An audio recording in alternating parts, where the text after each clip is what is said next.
10th, and then we'll get into the Lynch Elementary, which we have 5 or 6 bullet items to address, and then we'll review our next meeting dates and some subcommittee for the Lynch School. This is just a brief description, and Chris has it up for everyone to see the detail right now.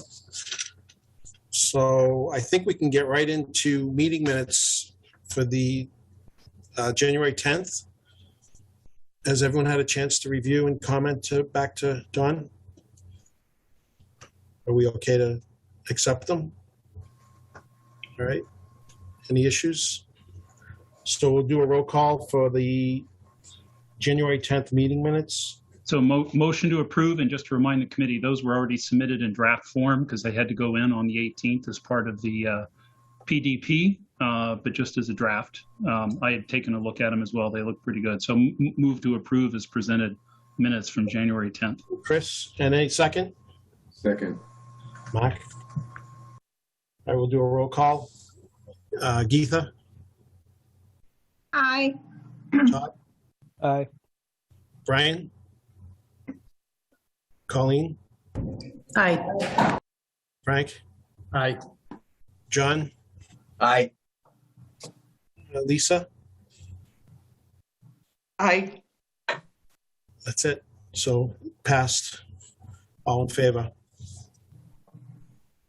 And then Lynch Elementary. And we're going to start with the Chris and Charlie to give an update on the Wellfield site.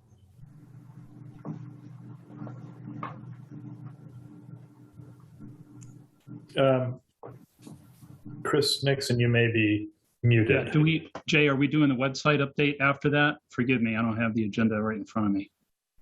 Oh, sorry. Website is first. Sorry, Chris first. Right. I didn't. I Website first. apologize. I didn't have the agenda in front of me. I got multiple screens open. Okay, so this will be really quick. So folks, particularly members of the public who were with us at the last meeting, will find the Lynch project homepage familiar. There have been a few updates, so an opportunity to remind folks your landing pad for information is lynch2025.com. Not going to spend as much detail on this as I did last week, but just to remind everybody, the homepage, we'll always kind of keep it short and sweet. We've got kind of a what's new section. In this instance, we've updated the outcome of the meeting on the 10th and our review of those 11 schemes. We continue to indicate to the public literally what's next. In this case, we're highlighting the meeting tonight with a link to the webinar. We will always have our very high level schedule you can see here at the bottom of the page. One important change is we've jumped through one hoop, so the PDP submittal from January 18th is now marked completed as we continue to work towards our submission for the PSR by March 3rd. If we go to the design page, there's actually a link to it right here. We discussed last time the 11 early site options and how we were narrowing those down. So we're always going to make every effort when there's new information that the committee has reviewed and discussed to put it on the webpage. So what the public will now find here is our kind of what I'm calling the Lynch 6 right now. We've got the renovation option, the add reno option that we've narrowed down, and then we have in play 4 replacement options. And as Charlie from TAP A and Chris have reminded us all, the MSBA actually requires us to submit one of each. We have to submit a reno, we have to submit an add reno, and we have to submit a replacement. So what we're really looking to do is to kind of narrow these 6 down to 3. And for those who are interested, it looks small here, but the resolution's pretty good. You can zoom into this on your computer, on any mobile device. We have the grid of the original 11 options that were presented. Other updates I can share would be if we go to the presentations page very quickly. Again, for members of the public who maybe have missed earlier meetings, and again, I thank everybody at WinCam for making this look easy. Key presentations on the Lynch project can be found here. Recording of our meeting on January 10th is now available right here. It's on YouTube, and we will continue to populate this field down below with important documents or files. And so on that note, I'm going to try to do this without giving everybody a headache. We wanted to segue out of the website presentation, and I'm clicking very quickly through our kickoff presentation from November 16th that we made in the morning at Town Hall, and then again at Winchester High School. So what we wanted to do tonight was just take a moment for anybody who's kind of new to this process to circle back on this. You can certainly get access to the full presentation on the project website, lynch2025.com. But Jay, I wonder if Vivian Varbedian's with us. She's project director from Hill International, the OPM. Maybe Vivian could just take a moment and highlight what these elements represent and where we are in the process, and maybe Charlie can add any color he feels is necessary. Thank you, Chris. Hello, everyone. I hope everyone is doing well this evening. And just a reminder, as Chris Nixon mentioned, there are many opportunities that we will be engaging with the Massachusetts School Building Authority and making submissions with your approval on your behalf for this project. We are currently in module number 3. So module number 1 is the eligibility period, which the district has already entered and was successful into moving forward and being accepted into the program with Massachusetts School Building Authority, where we lovingly call them MSBA. Modular number 2 is building the project team. And that is when we, as your OPM, Owner's Project Manager, came on board along with your architectural team by TAP A. So modular number 3 is where we start the feasibility study. And the feasibility study has 2 components. The first component is the preliminary design program, which we already made a submission to the Massachusetts School Building Authority, the MSBA, on your behalf based on your approval and vote on January 18th. That submission included the educational program, the initial space summary on what spaces would be required based off of the educational program, and evaluating the existing conditions and facilities, as well as site development requirements. So the 6 options or more that you had been already privy to and can be found on the website all fall under our requirements and guidelines for the preliminary design program, PDP. Where now we're moving into the next phase under feasibility, which is the preferred schematic report, where we would look to you as the EFPBC to evaluate the various options and start narrowing it down, as Chris mentioned, still having one that is a renovation, one that is an addition renovation, and one that is a replacement, where ultimately you start looking at the various options, having a multitude of them and narrowing it down to closer to 3 and then inevitably down to 1. So in the preferred schematic report, or PSR, we will have a short listed of options. We will also have the final option analysis and evaluation, looking at the site conditions, as well as a very, very high level cost. And making a selection, you will be asked to review, analyze, and make a preferred selection that we, on your behalf, based off of your approval and vote, will make a submission to the Massachusetts School Building Authority. This will have also conceptual floor plans and site plans and a very conceptual, like I said, a very high level cost for the total project budget, not just for the construction. After that submission, we will look to meet with the MSBA, Massachusetts School Building Authority, and seek approval to move forward to the schematic design portion. Here in the schematic design report that we will make a submission to the MSBA later, closer to the end of the year, beginning of next, will include a schematic design that is 30% finished. You will also find in the program traffic analysis, environmental, geotechnical, code analysis, sustainability, as well as other requirements, room data sheets. The project delivery method will need to be evaluated and determined by this point and this submission, whether you choose to go with a construction manager at risk or the traditional design bid build process. Construction cost estimate will also be included, as well as a total project budget and a schedule. And where we will look to maximize the MSBA, the Massachusetts School Building Authority's reimbursement rate for this district and for this project. I know I gave a lot of details. I'll pause for any questions from the committee before I turn it over to Tape. We're good.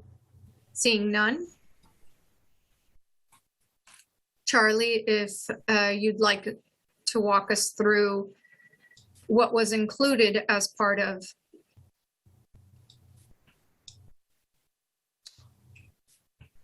Do we want to talk about the PDP? We thinking about talking? I'm sorry. I guess so. The PDP, I mean, fundamentally, I think I don't have much to add here. I mean, in terms of process, the PDP is really about fact-finding and about existing conditions. We've done that. And the PSR is really about, as Vivian said, the final proposed options, of which we will have 3, but you will ultimately select one of the 3 as the preferred option. And it will be, that will be submitted as a conceptual option, and then we'll really get into the detail in earnest in schematic design.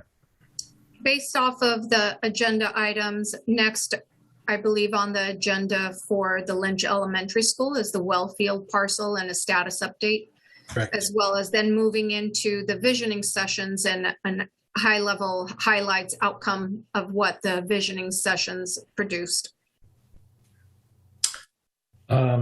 So I guess I would let Meg and Chris and fill in the blanks here on the wellhead. We do have surveyors in the field doing an actual on-the-ground survey, a field survey. So we'll have some information on physical characteristics and on topography pretty soon here, hopefully within a month. And but what we don't have yet, and what Chris and Meg may have more insight on, is the actual legal description of the metes and bounds of the water department land.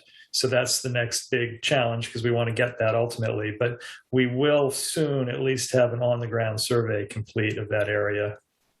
Yeah, so I can a high-level process, and Meg can maybe just speak to where we stand and kind of digging up information. But again, for those members of the public who aren't already familiar, pulling up the site page on the project website, the very large, almost 4-acre squarish parcel that rests right in the middle of the site.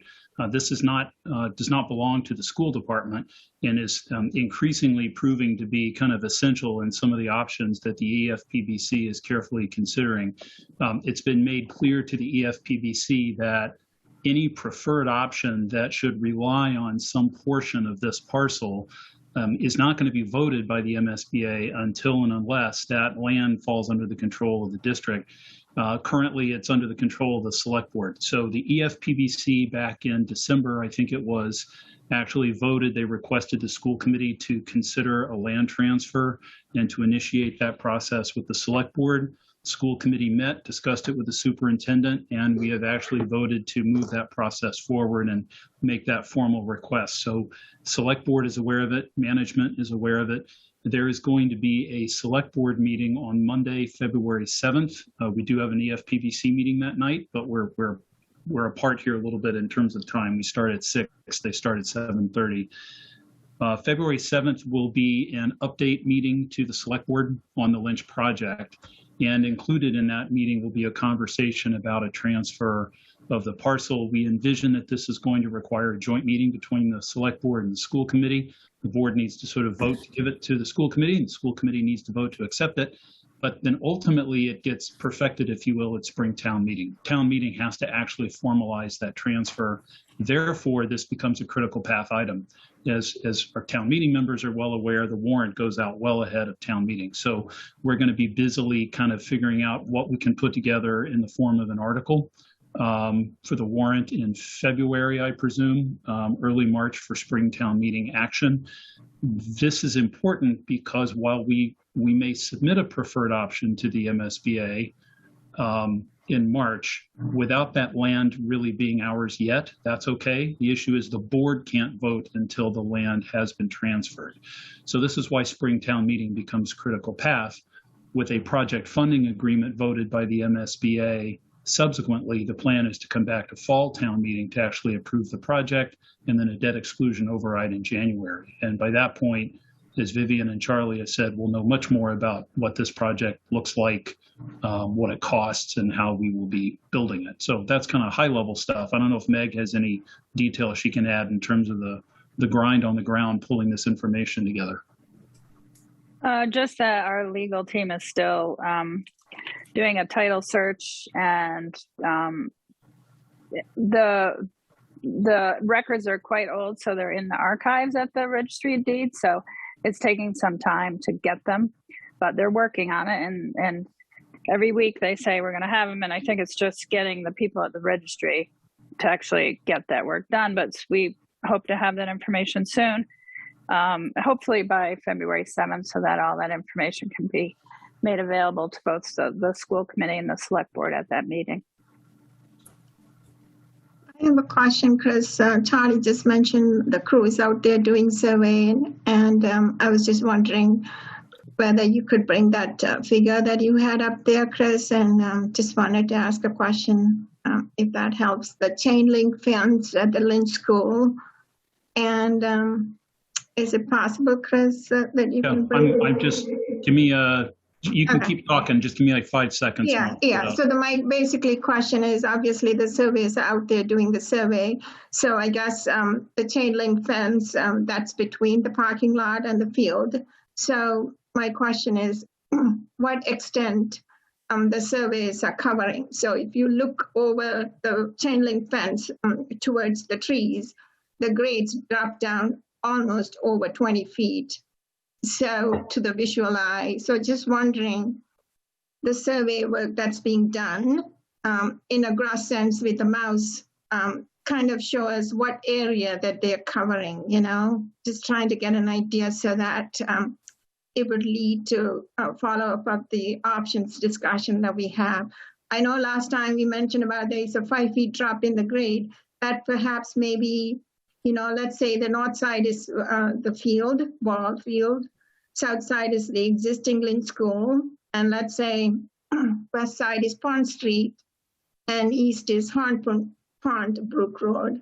So I guess, maybe from east to west, there's a 5 feet of difference. But if you sort of look over the chain link fence down there, there's quite a drop. So I was just wondering what area of the extent the survey is out there covering, and what are we planning to get back, So that would lead to the rest of the discussions, I think. So I'll keep the image up, but maybe Charlie is the best to address that question in terms of scope. Yeah, I'm not sure. I don't think anybody can see my cursor or mouse, right? And I can't annotate. Okay. So it will include most of the wooded area, or the entire wooded area between the fields and the Lynch School site, and going in an easterly direction. I believe they're going probably. I think they're going to pick up. So they already did. They did wetland flagging, and I think they're going to pick up flags at the wetland, and then probably go as far as the 100-foot setback, maybe, in terms of physical characteristics and topography. They're not going all the way to Hornbrook, because obviously it's not. The point I'm trying to make buildable. So most of the area that we're talking about, I think, will be surveyed by the time they're done. Yeah, the point I'm trying to make, Charlie, is I think in our web page or the Google Drive, I think Chris has some directory called site information or something.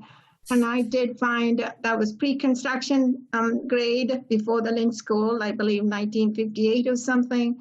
And then it did have a grade after the Lynch School that itself would give us a sense. But if you, in between, I mean, after the Lynch School and now, and for Visual Eye, there had been there's a, what's the right word? There's a gully or the drainage ditch almost 20 feet between in that wooded area to a naked eye. Because the last weekend when it rained, I just made it a chance to drive by there to see. And I'll hold the rest of the point to the remaining discussion of the existing site drainage and whatnot. But at least for now, I just wanted to get an idea. When the surveys are done, are we going to cover the wooded area as well? So that's the point of the question. Yep. So certainly what will be interesting, though, I think, Geeta, is once that survey is complete to compare it back to those older 1950 surveys. And I'm really thankful that Sean was able to pull those up in the engineering vault. It'll be very interesting to see what's similar and what's different. Yeah. So Jay, I'm looking through the attendee list, and I'm not seeing anyone with a raised hand. So and I'm going to ask Dr. Hackett if he could look as well. So this might be last call. Anybody, member of the public, wishes to speak, you can raise your digital hand. If elsewhere during the presentation, we would certainly like to try, if anyone's presenting something tonight, use an acronym that doesn't make sense, or if there's some technical jargon that we lose people, we can certainly type a question in the Q&A and we'll try to clarify, but we're going to try to limit that tonight so that the EFPBC can kind of hear the presentation. So I'm not seeing anyone. Are you, Dr. Hackett? Okay. But we certainly thank the 30 members of the public who are with us tonight and watching, and we're very happy to have you. Last plug is you can always send a question to lynch2025faq@gmail.com. It is working, and I know it because I'm getting some colorful spam emails. They are from no one in Winchester with a legitimate question about the project, however, so you can always fire that off if you like. So with that, Jay, I think we move on to visioning recap. Yep. We're going on to the visioning session recap. And that would be by Tape. Yep, I think Chris is going to share his screen if he can and talk through that process with you, which was a great process. It's always really super exciting. It's a wonderful kind of exercise. And it was an opportunity to really hear from parents and staff about how they envisioned it. And it was run by David Stevens, who's a terrific educational consultant.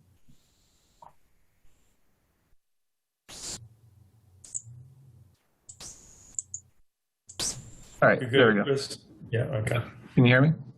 Yes. Okay. All right. So we were going to start here. This is some educational visioning notes from the broader report that was included in the PSR.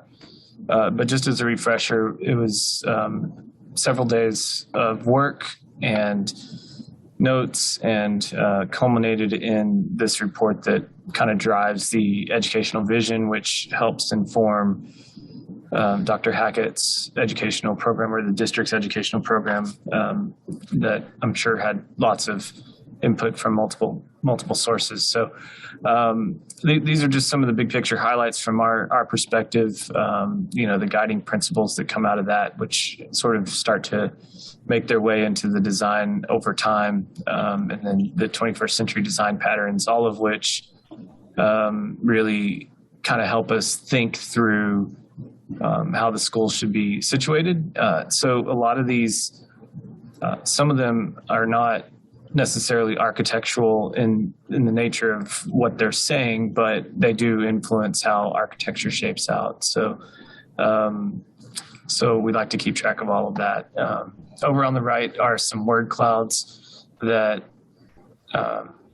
word clouds, they work in the sense of responses that were happening during the visioning sessions. And then the larger the word, the more times that word came up in sort of the response from the attendees of the workshops. And so these just kind of highlight some of the other aspects of the Lynch that need to come forward as any project progresses. And so you'll see down on the bottom one, some of those, there's the 5 C's of 21st century education, but some of those are coming out, which are creativity, communication, collaboration, critical thinking. And then community is what a lot of this stuff up here is on the top word cloud, is really kind of the essence of community, is some of these things up here on the top. Then towards the end of the visioning sessions, we ventured into some breakout groups that were then diagramming different components of the school. And the top left was really looking at the sort of whole school and maybe how the school could be situated with, different neighborhoods of learning. And the key takeaway is that the school, the people in that group wanted to make sure the school was zoned so that we have, different types of responses in different areas. And also it can be broken down into smaller schools, smaller spaces if needed, or after hours when the community might use the building. Then the one directly below that says neighborhood elements. This was a group that looked specifically at how a classroom neighborhood might be broken down. And I think that this response was maybe taking a look at 2 age groups or 2 grade groups in a common neighborhood. And so this diagram is helping to get to the essence of how things can be grouped and accessed around. Again, these aren't really architectural in nature. They're just diagrams to show adjacencies and programmatic relationships. And then back in the middle on the top, you'll see a diagram that talks about the community spaces and how those interact with the school at large, and maybe some other spaces that serve double duty for community and also educational during the day. And so as the building lays out, what we found is that group was talking about a community entrance that could have, support spaces or meeting spaces off of that, like maybe a smaller scale type space. But then the big program elements for the school, gym, library, cafeteria, maybe art and music towards the back edge of that, they were all accessible off of this sort of community entrance corridor. And having the gym be able to have separate entrances, and then maybe a stage that's between cafeteria and gym if possible. And then further diagramming that out on the diagram below that talks about the interrelationship between entry, loud spaces, quiet spaces, and then like the communal spaces, and then the classroom wings being sort of furthest out and having more layered access control than, say, the beginning part of the building that most people can come into when they need to. We also looked at the exterior of the school. So we had the gathering, nature and gardens and play. And we have heard multiple times on this committee, but also through visioning, that the natural access of this site in Winchester as a whole is really important. And so we're definitely keeping cognizant of the fact that we're in a beautiful natural setting. And we want to try to keep those relationships paramount as we move forward with any option, really. And noting that the previous site plans and schemes you've looked at so far are just really the first steps in that endeavor, and that we'll keep that primary as we develop any further explorations. So the big ideas from those, sort of taking away from the visioning sessions, was this idea of the building supporting the ruler, which is the ruler is a metric for kind of the social emotional learning side of things, but it can also be a really good metric for building response. And so we're really kind of taking into account what all of that means, and you'll see us develop that further as we go along. But that came up in the visioning. Building being connected to landscape, and maximizing the opportunities from the site. And so those 2 items are things we've talked about before in this group, but things we'll continue to look at. and then the rest of these bullet points, I'm not going to read them all in order, but I think these are the big ideas that we came away with that we should make sure that we're developing at any turn, and that's backed up by all of the work done in the visioning sessions. So those are the basic visioning overview and ideas, and I'm going to stop my screen share and turn it over to Frank, Dr. Hackett, for a review of the educational program.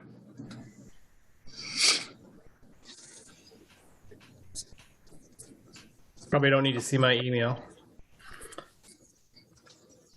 Thank you, Chris. And before I get started, I just want to introduce Dr. Jen Alanema. Jen is our assistant superintendent who really focuses on teaching and learning. She has been and was certainly instrumental in working through the visioning process. And Chris and Charlie had mentioned what a great job that the group did. We had about 20 people who came together, and some of the things that you saw, the conceptual designs and just the kind of ideas and concepts around how we want people to work and how we want kids to work, and that kind of team approach and proximities to both the large core spaces, but also to each other as we build, I think, the idea and the concept of creating neighborhoods that provide us some both flexibility from a collaborative standpoint, but also recognizing that in the ebb and flow of a school, we oftentimes will have a grade level that may have 4 sections in a grade level, and a grade level that might have 5, depending on kind of enrollment bumps, and that recognizing the need for that flexibility as we think about how we are clustering our grade levels in our classrooms. That kind of flexibility is really important, but there's a lot of conversation around those common spaces and being able to extend learning outside of the classroom, both within the school and kind of in common spaces and taking advantage of collaboration, but also that connection to the community, to nature and to the outside, which came up time and time again. We heard from the Lynch community a lot about how much they love their current school. They love the light. They love the connectedness to the outdoors, and that really looking to see a new school that also incorporates all those things as well for moving forward. We started always with our vision for learning. This is the Winchester Public Schools vision for learning. This has been around for a few years now. I'm not going to read it for you, but it does encompass the things that we believe that we see for our children and for our learning community, that we want our kids to be balanced with both with their academic and their social and their emotional well-being as they make their way through our school system, and understanding that we cannot, kids can't learn if they're not taken care of socially and emotionally as well. So then we talked a lot about guiding principles. Chris did show an image of some of the guiding principles that ended up getting teased out. And this is just a quote from one of the participants in the visioning session that, as I mentioned, that the new Lynch, they're very proud of Lynch. They're very proud of the staff. They're proud of the school community and the connection with both the neighborhood, with parents and students. And the new Lynch should be a building that matches the excellence of the Lynch teachers, staff, and students. It should promote best practices in the early childhood learning, including the importance of play, movement, and time outdoors, which you saw in the slides that Chris presented.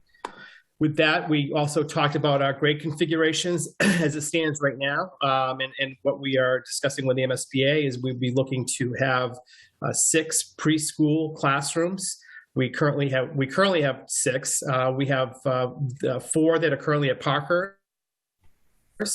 And we have 2 that are housed at VO. We'd be looking to add an additional section of pre-K going into the new Lynch as part of an expansion. We often have and do it yearly. We have a wait list for our preschool program, and we're hoping to be able to expand that program as part of this project. We'd be looking to have currently 5 sections of kindergarten, 4 sections of grade 1, 5 grade 2, 4 grade 3, 4 grade 4, and 4 grade 5. So we are submitting for 5 sections of kindergarten, 5 sections of grade 1, and 5 sections of grade 2, and then 4 sections of grades 3, 4, and 5. So depending on how the building is designed, and we've heard some conversations earlier about the difference or the possibilities of a 2-story classroom building versus a 3-story classroom building. At some point, it becomes a bit of a just really kind of a division problem. If you have 3 levels, then obviously we have to make sure that we take and distribute the various grade levels appropriately and somewhat equally across the 3 floors. We need to make sure that our space are accessible and within the core, but accessible also for all students. Doesn't take a long time to get there. And then we talked a lot about, or began to, and you'll see within the education plan that was submitted, we really talked about, there's a lot of information talking about teaching methodology and structure. So Dr. Alanema worked with our content area coordinators, with our directors and along with the Lynch School Administration to think about what is it that we're doing and how would we see a new Lynch not only helping us to do what we currently do better but also to allow us to think about doing some things differently. So with that, I'll just turn over to Dr. Alanema. Thank you. Thanks for having me. This is such an exciting project. Chris and Frank did a nice job talking about the big pieces. So I'll just give a few examples to kind of tie why the structure is so important in terms of the teaching and learning practices. So one of the things that we really, really work on is wanting school to be as authentic as of the real world as it can be. And it's been a major goal around our assessment practices, and that obviously ties into our teaching practices as well. So when we talk about nooks and crannies and open spaces, like those really, why they're so essential is because we want that to look like their learning space, much like ours does, that sometimes you're in a meeting with one person and you need a little space for that, or sometimes it's a small group. You may be exploring something as a whole class, and we really want their hands-on exploration, that ability to really move and work with whatever materials they're working on. So having those variety of spaces allows for us to differentiate, again, for the real world, but also for different learning styles. Some students work better in a small group and a large group, and we stretch everyone to work even outside of their areas of comfort, how we all grow. But we also want them to have spaces that are comfortable, that are within their comfort zone, so they can feel the success of those pieces. So that space really speaks to it. Much like the outdoor space, which everyone has talked a lot about, I won't dwell on, but I just want to add that what we're really hoping is that there's two kinds of outdoor spaces. What's great about Lynch right now are what we would call more those structured outdoor spaces in the courtyards, because that allows for more controlled learning things that we might be wanting to do. Maybe it's to do with planting. Maybe it's something around something that they're doing with a science or a math piece, or they're building out a garden and they're doing their computations around what that takes. But we also are hoping for that connection, the free flow out into the space that can be much more what we're really focusing on with the new science standards, which is students as observers, as explorers, really being out in nature and figuring out kind of what's happening and asking those questions. So both of those spaces really bring a different kind of value, and in our optimal builds, we would have both pieces. Also, I think one of the things that's really shifted and changed, so I had the good fortune to work through the teaching and learning piece when we did the high school, and it's so funny how much has changed so quickly.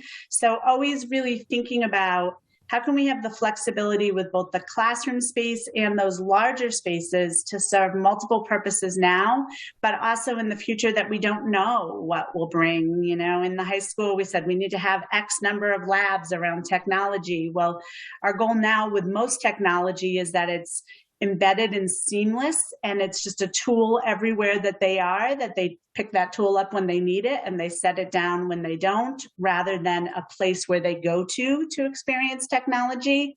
Again, tying into our goal of just wanting that to be the authentic world experience that we all have, that when you need to get to a tool, you grab that, whatever it may be, a pencil or a Chromebook.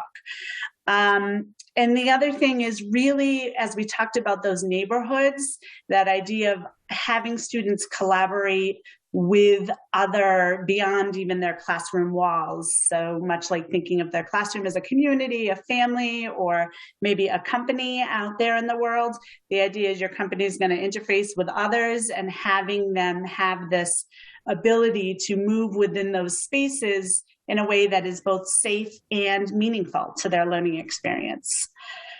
And then I think the last piece that I would kind of highlight as really important is thinking about how we build in the, again, kind of just preparing for the future, and how we build in the pieces that might be needed. For example, in the high school and then the McCall edition, we made sure to have the sound lift embedded in the ceiling of all the classrooms so that we weren't trying to buy separate devices, that we were trying to hook into the technology as we go.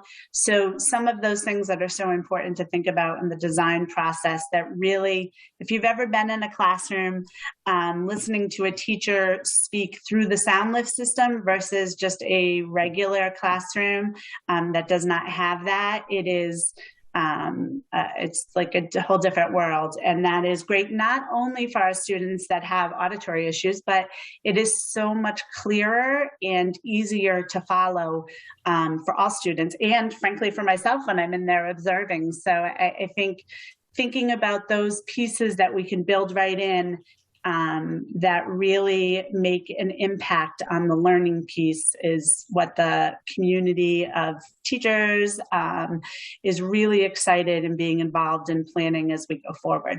So progress. Thank you. Thank you. Thank you, Jay. So we're going to go into E and F on our agenda with TEP 18. I think that's back to me. Okay. Oh.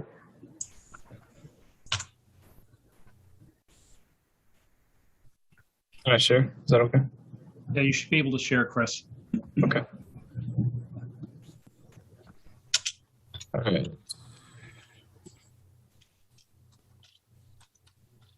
All right, so where we left off at the PDP was the establishment of these 6 options. So we have the renovation and the addition renovation, both of which are de facto required from the MSBA for us to explore in the PSR. And so the committee did some good work at shaving off one of the addition renovation options. And so now we've narrowed our work down, and we don't have to necessarily agonize over picking a renovation option or an addition renovation option. And so those 2 options are going to be developed more, priced, and on the table for consideration as part of the preferred schematic report, the PSR.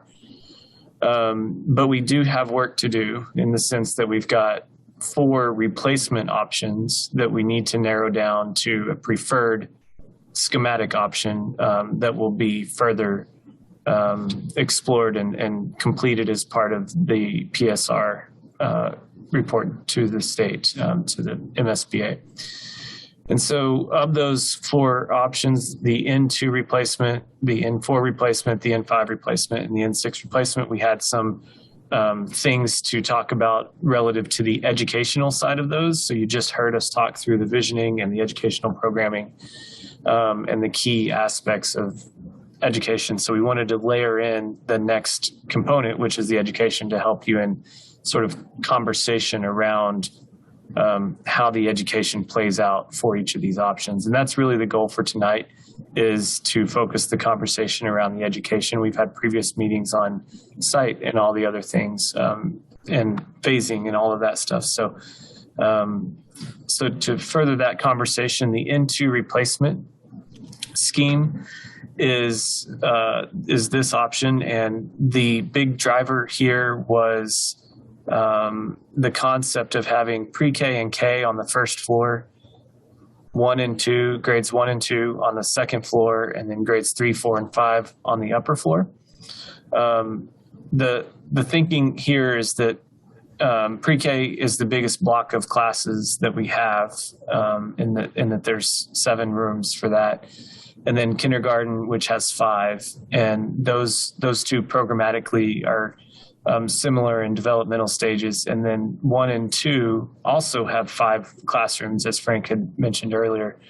And so those sort of broke out well on these 2 floors and stacked well. And this option also, you can see some thinking around outdoor learning on multiple levels. And so the other thing to note is that some of these options have things included that we can carry into other options, the replacements. And so they can all kind of ebb and flow from one option to the other. We don't have all of these aspects on all of them, but that's part of the discussion tonight. But this option very clearly shows some thinking around how outdoor learning could be brought onto even the upper floor levels of a building.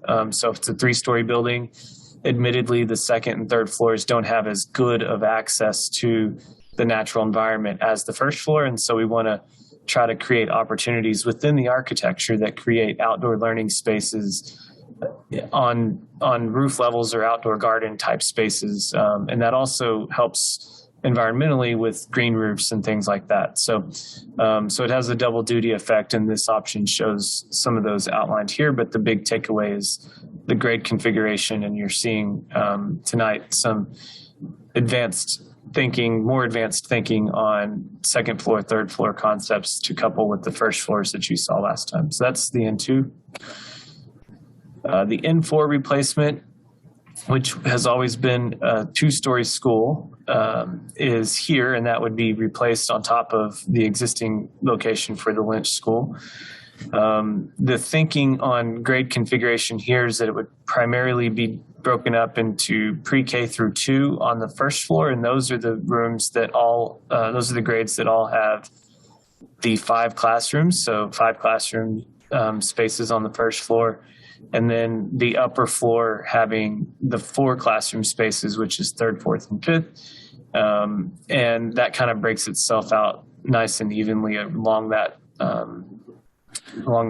sort of main corridor, with the STE and art spaces maybe coming up on that core as well. But then everything to the south side of that on the 2nd floor would either be some kind of roofscape or lower level 1st floor, or tall volume spaces like the gym, media, things like that in the center. So that's how the 2-floor scheme breaks out there. Let's go quick question, Chris, on that N4. What is driving that it has to be flopped on top of the existing building? It just, that's what is driving? So this is go ahead. Is there a use in the substructure? That was the reason that we had to do it for high school here. Sky is the limit, right? Because why do we need to flop it on top of the existing school? So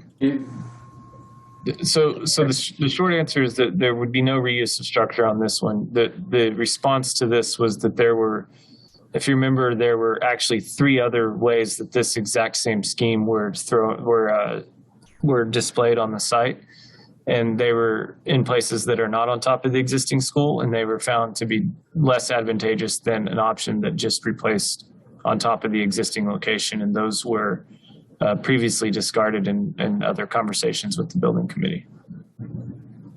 Well, okay. The point I'm trying to make is the only reason that I could see is to flop it on top of the existing one is in case if we are going to reuse the foundation, may say. But if that's not the case, why do we need to flop it on top of the existing? Yeah, I think there are 2 reasons that one might consider this scheme. The first reason is that it disturbs the least amount of site because it's on an existing building footprint. And the second is that it's the only option that's 2 stories. So if a 2-story option were important, that would be a reason to consider it. The other locations where this was a 2-story option got very deep into the Wellfield site, and then one of them was all the way on the fields. So, I mean, we may not consider this, but those are the 2 reasons why we might consider this approach. I mean, here we have room to play around to shift this, you know. But not for a two-story building. It does not fit on the site if it's a two-story building without going into the well field.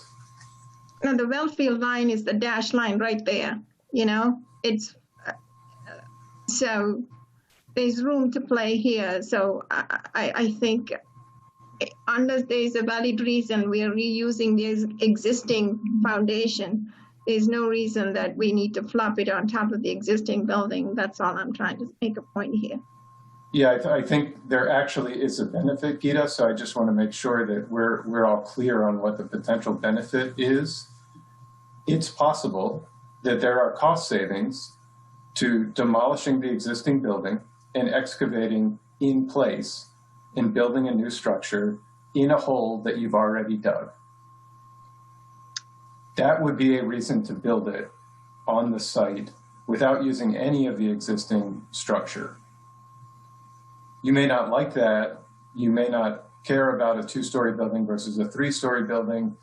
Some of the other options may be more appealing, but this is the only option that actually uses the hole that is dug when the existing building is removed.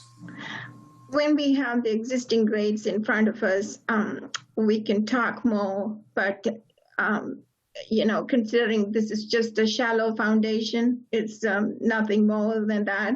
So there's so much that we can accomplish considering the grades drop dramatically beyond the chain link fence. So the point I'm trying to make is once we have the existing grades in front of us, if the school is completely vacant, we have room to play here. We can we can achieve everything that we wanted by shifting it to the north to accomplish all the benefit that we need with the layout that we are considering, instead of pushing it towards so much to the north. That's all I'm trying to say, because it's only shallow foundation. There's no point in the PDP recommended. They're not considering of reusing it. So right, I think that's what some of the other options are, Gita. Yeah, but maybe I'm misunderstanding what you're saying. I'm going to take the chance to sort of redirect and get us back to talking about the educational side of it and the program. We've spent a lot of times in previous week talking about land siting, advantageous stuff on the exterior of the building, but I wanted to kind of redirect into the notion of the two-story school and the configuration of how that applies when you talk about a two-story school. I mean, the notion of putting this anywhere on the site, we could revisit that at some juncture, but the theory and ideas embedded in a concept of a two-story school is really what we're trying to focus in on for this conversation tonight. So I just want to keep that in front of us and make sure that people are grasping the difference between, say, this option having distributed over 3 floors versus this option having it distributed over 2 floors, and the nuances there. I'm happy to help describe those if those need more definition, but we'll go to N5. So N5 is here, and this is, if you remember on, I'm just going to try to highlight the differences. So N2 has the 3 grades on the 3rd floor. N5 has 3 grades on the 2nd floor. And so what we're trying to do here is tease out some taller spaces.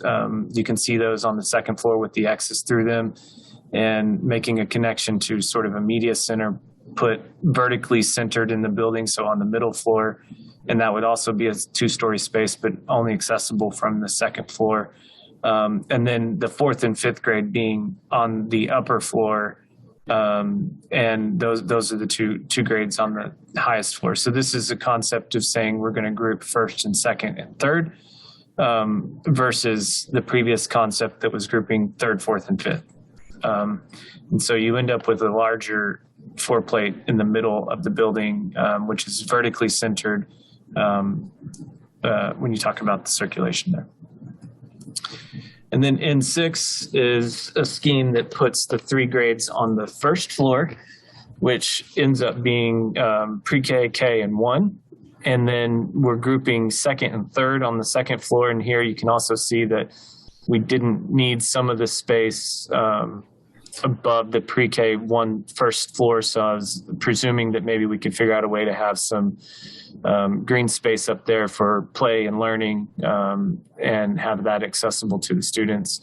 And then like the last scheme, 4th and 5th grade are grouped on the upper floor, 3rd floor there. And, you know, these are concepts that got a lot of thinking to do on them, but for concept and graphic to sort of visualize where the 3 grades are happening, you've got 3 different ways that happens, 1st, 2nd, or 3rd, and then how those break out otherwise. And then you've got the 2nd floor, the 2 floor option broken out that way. And so I think that brings us to this last slide, and where we really will drop off and let's listen to the committee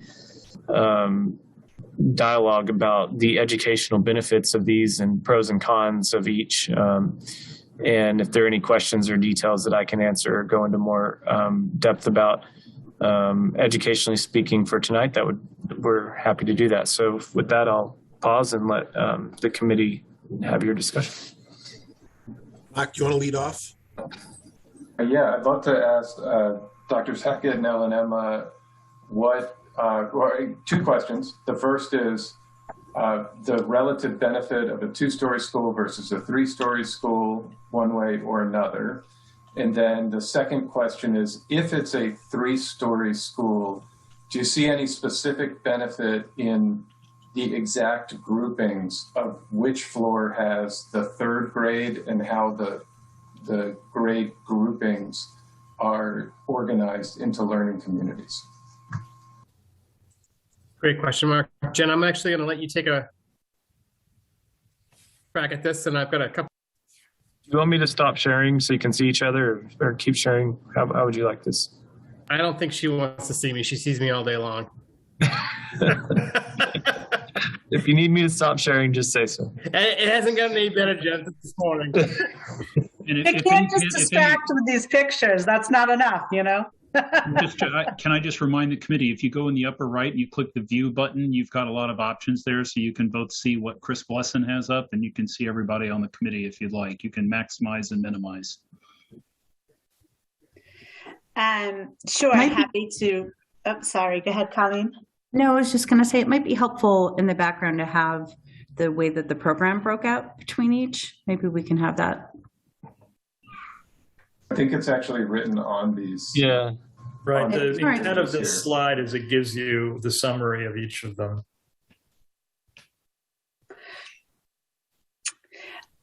So I was just going to say, I think there's probably pros and cons to each, obviously, like anything. One of the things that's interesting about this elementary school, different, say, from our others, is the preschool component. So normally when you're working with, right, K through 5, you have 6 grades. There's kind of an even split. When we have the preschool, obviously that makes us rethink which grades we want to cluster and which we don't. Academically speaking, you know, when you think early education, it's really pre-K through 2, and then 3 through 5 is more like upper elementary. But certainly, as you pointed out, Mark, right, grade 3 is kind of that swing grade. So I think from the educational perspective, just really, and any of these plans would really serve that ability to collaborate with others. Certainly we wouldn't, and none of these plans have that, really have one grade by itself on a floor. So this allows for that flow, and also just the real logistics, which is, although we put up all of our sections where we are this year and what we're intending for, you know, next year for sections, we all know there's an ebb and flow that continues with constantly. So having the grades kind of at least partnered up allows for us to go up a section and down a section without a different grade, one section of a grade moving to a different floor. So I don't think from the programmatic piece, there's really one that I would say is a better option than the others. I think Chris hit on some of the things that are really important to us. I said to Frank, my dream that we have greenhouses on the third floor, who's ever up there. So I think that trying to ensure that grades have access, but certainly the older kids, which, you know, we've all talked about and they've thought through the plans, it's easier to have the older kids be more mobile coming up and down stairs to be able to go outside and explore, and having the youngest on that ground floor is essential. Otherwise they'd spend their whole time getting them ready and getting them up and down the stairs. So I would just add to that, that, you know, in terms of 2 versus 3, it still becomes about, to me, about travel time and how much distance there is for kids to get to certain places. So a really efficient 3-story classroom wing may in fact be more beneficial for students to be able to get to maybe they can get to the media center more quickly. It allows, I think, for, you know, the longer that the bigger that footprint is, the more students are going to have to walk. So obviously, it really comes down to the design. I think you know, certainly TAP A will give us some great options, but I don't. You know, ideally you wouldn't have 3 stories, but in a lot of ways 3 stories makes sense too. So it really just depends on what the layout looks like, and what the adjacencies are. As Jen said, just kind of building in that flexibility for the grade levels, knowing that sometimes we have 4 sections or 5 sections or 3 sections, depending on what's going on with our enrollment.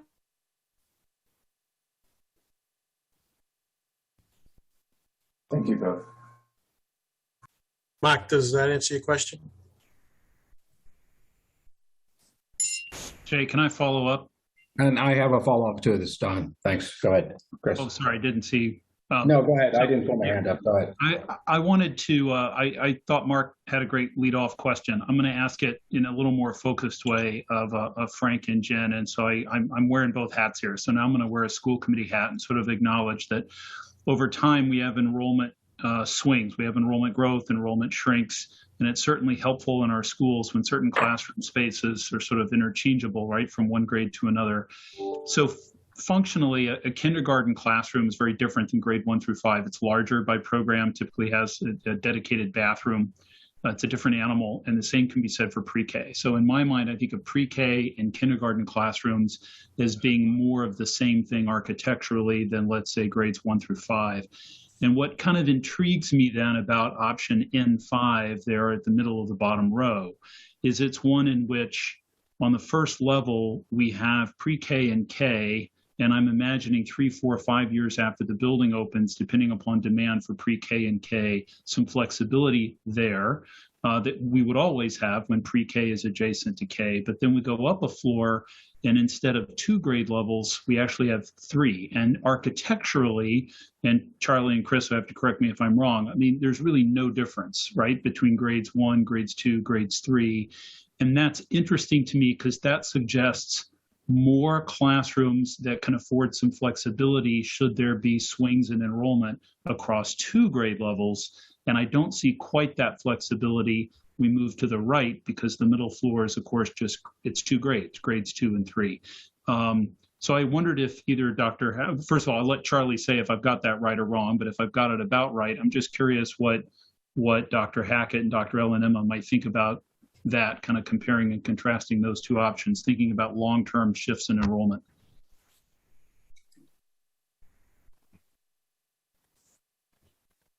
Chris, this is Chris.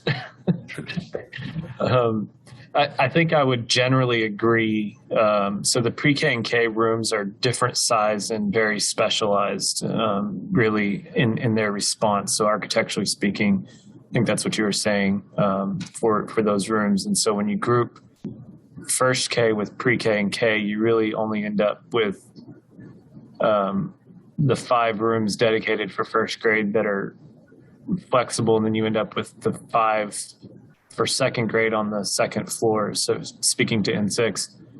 And so if you want to say there's like one potential kind of bubble room on the second floor for N6, but on N5, since you've got the 2 grades that have the 5 rooms on the second floor and then the 3rd grade, you would potentially have those those two bubble rooms, I guess, is really kind of said differently, but saying the same thing.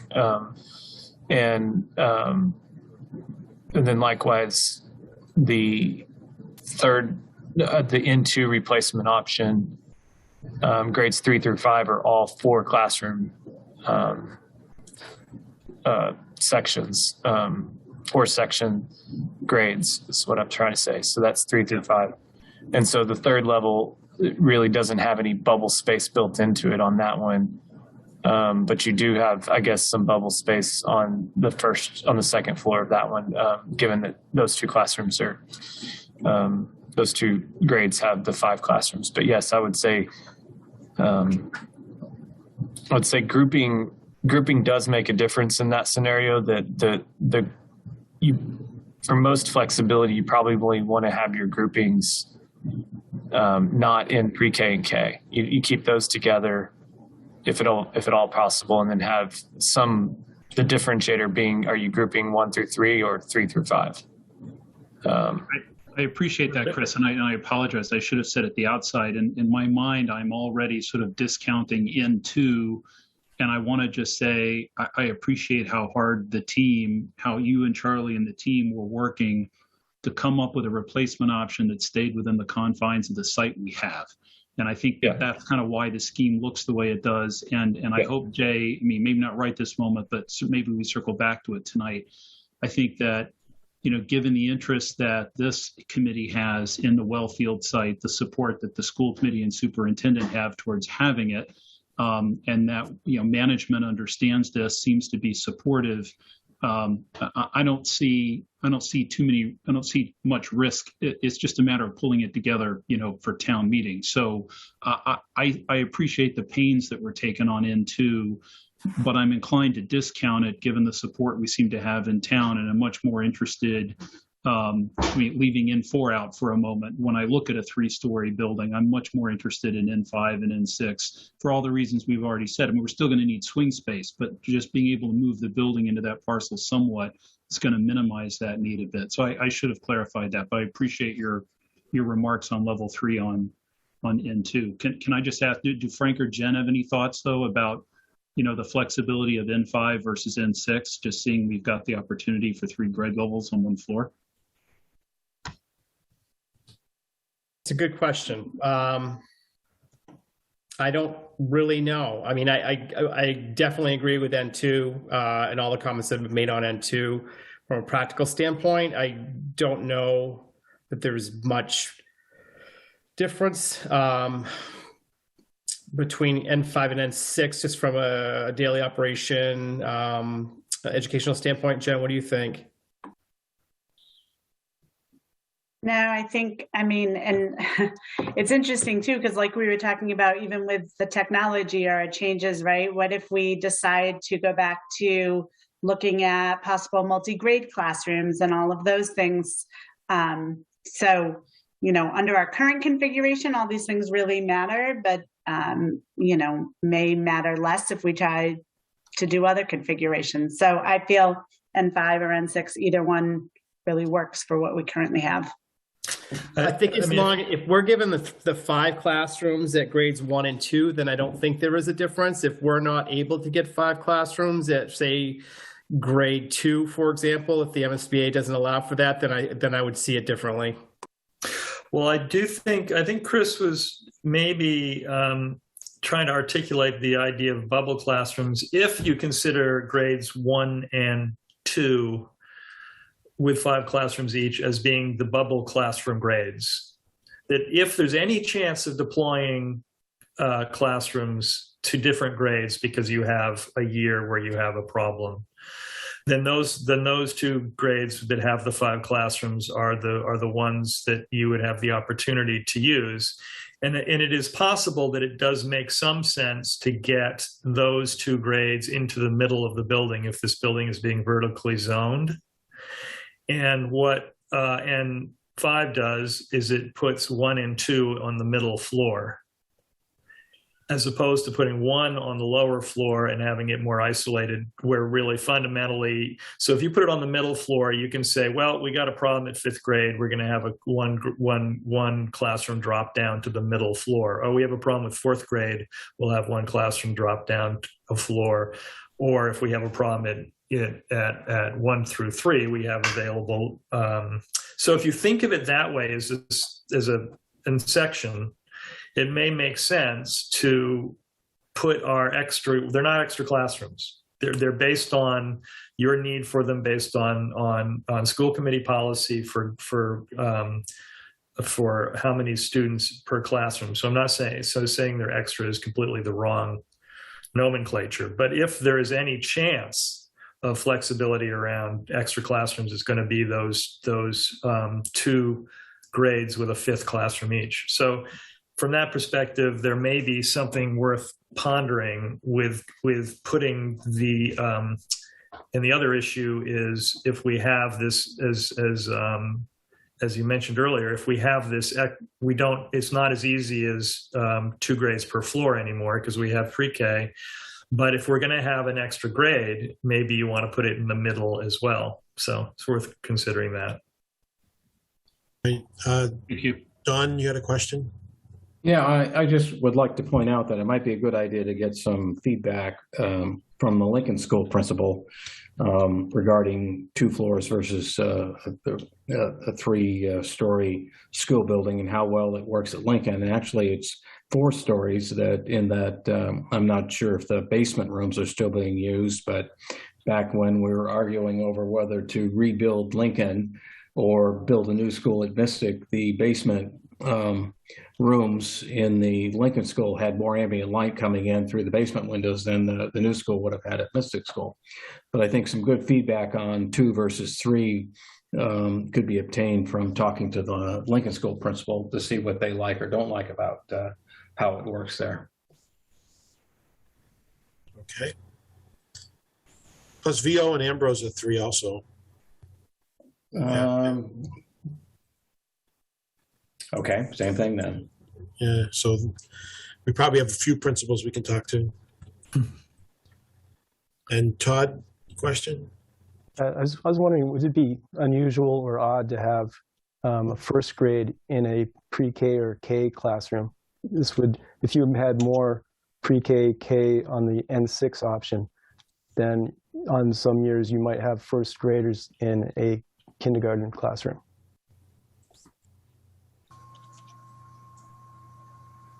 I can start and then maybe Dr. Hackett can answer, but I think programmatically, in case of emergency, you do whatever you have to do, and you'll put kids where there's open spaces. And I think, yes, you can teach 1st graders in a kindergarten room, but they are different. The kindergarten program is typically different than the 1st grade program. So I think you would probably be changing out some furniture. So where the difference is largely the fixtures and furniture and equipment. And so you would have to change some of that out to make it work. But, 4 walls of a classroom can work in either space. Yeah, I was just thinking it would be easier to have more pre-K or K classrooms in one of the buildings rather than a 1st through 3rd on another floor. I don't think you want to have kindergartens in a 1st grade classroom, right? It's less easy to go that direction. That's true. I think that's a true statement.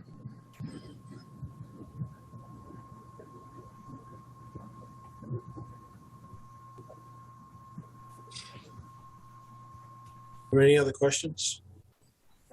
Yeah, one follow-up question, just to make sure I understand the way that the classrooms are currently cataloged. So as shown here in the documents that we've seen tonight, there are 5 classrooms each for 1st and 2nd grade, and then there are 4 classrooms each for 3rd, 4th, 5th. And that's based on the current need of the school community here. But if I understand it correctly, wouldn't that mean that the next year there would be 5 classes needed for second and third, and then the next year there would be 5 classes needed for third and fourth, and the next year there'd be 5 classes needed for fourth and fifth? Or am I misunderstanding how students move through the school? I think we could let Chris answer that, but there's a different district policy on number of students per classroom between. So the cutoff is second grade, and so what you really do, and it's not any more complicated than this, is you take the population and you distribute it across all the grades, and you say this is how many students we have in each section. Or each grade. This is how many sections we'll need. So if we need to maintain 20 students or less at those lower grades, but we can go as high as 22 in the upper grades, then it translates into a different number of rooms. Got it. That's helpful to understand. Thanks. And I can clarify that. So the school committee class size guidelines are 18 to 20 students for grades K through 2, and then 20 to 22 students for grades 3 through 5. So in aggregate, we average it and say 20.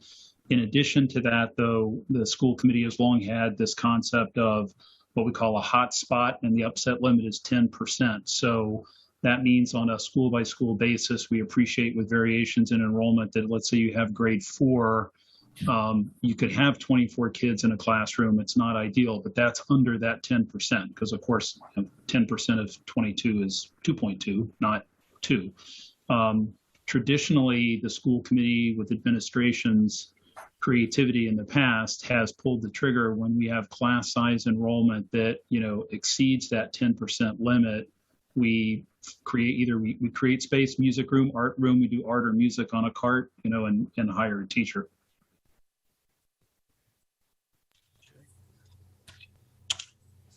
Colleen? Yes, just a quick question. On like the gym placement and auditorium, are we going to have another chance to talk about some of those adjacencies and what's successful in some of the N5 versus N6? So are we strictly talking about conversation around classrooms today? Or are we able to? I just had some thoughts on the gym placement for N6 and if there are ways to carry that over. I think you're welcome to comment on that now. And again, I think that a number of these can morph, right? So we're not saying this is it. You're not. I think I may have said this in another meeting. It's not like you have to pick the blue car today. It's just that what we're looking for is kind of a structure. If there's any impetus for a vision around organizing this building vertically, that's sort of what we want to understand. But the final outcome will probably be some mashup of the most beneficial aspects of each of these schemes. So I think you're welcome to comment on it. Yeah, I mean, I think I mentioned this before, but I think personally as a Lynch mom that the field is really underutilized. I love both the N5 and the N6 that it sits back further in the site. N6 is obviously my preference, but having the gym space adjacent to the field to be able to make that connection, I think is really important. And I without seeing the full scheme up here in terms of the other adjacencies, I know it's been beneficial in the past to have some of the areas that we know are going to be rental areas or areas that are community focused and rental to be grouped in terms of access points to be able to shut off the classroom part of the school. So, and I know we on the energy committee, which is another committee I serve on, get the money from those rentals to make energy efficiency improvements. Any way we can improve that efficiency is good as well. But I just want to, as this develops, I think that connection to the field through the gym is a really positive one. Yep, and I think we heard that loud and clear on both those points. And I think Chris mentioned it in the sort of summary of what we learned in those visioning sessions, and we certainly learned that there's connections to the landscape and maximizing the site and getting more out of the site than you get out of it today is important. And we did very much hear that the impetus around zoning public versus less public, so that the school could be zoned off, used for weekends, used for evenings, and that was important. So I think both of those things are uppermost in our minds. And I think, one of the conversations that I don't want to let this conversation go sideways here, so I'm going to limit this to very briefly. I mean, that is one of the impetuses for a more efficient footprint, 3 stories, is around phasing and logistics and construction, but it's also around maintaining as much of the site as we possibly can for use, right? So that is another byproduct of this whole conversation. It's not what we're talking about today. We're really trying to figure out what the district's view is on the best organization internally, vertically. But I think, Colleen, we definitely heard that stuff during the conversations we had. Jay, one comment and one question. The comment is, I hadn't considered flexibility of the specialty classrooms as a way to, as a sort of emergency outlet for classroom space. So something that I'm sure you guys have probably already considered is vertical distribution of those specialty classrooms, particularly when they're not like rentable kind of community spaces, something like a music room or an art room within the building, so that they could they could shift uses if they had to in an emergency. And the question is, based on how you have N5 and N6 arranged right now, is there anything specific in the adjacencies of either one that seem more or less beneficial relative to being able to separate off the, quote, community center from the school? I didn't see anything that suggested that it would be problematic in either, but just wanted to ask the question. I'm muted. I'm not muted. Okay, so the first thing I was flipping back here while you were talking, Mark, was the distribution of some of the specialties. So you can see the blue art room here and the STE. You wouldn't reclassify any kind of sped space, and I think there's one that needs to be on the first floor too. But so any kind of specialty small groups or speds, which aren't really showing up at this scale, wouldn't change. But like the instance that you needed to rapidly change an art or a STEAM type space, that's embedded in both of these options, N5 and N6. And then you can obviously see here, I don't think I can annotate, but my mouse will show it, that the cordoning off of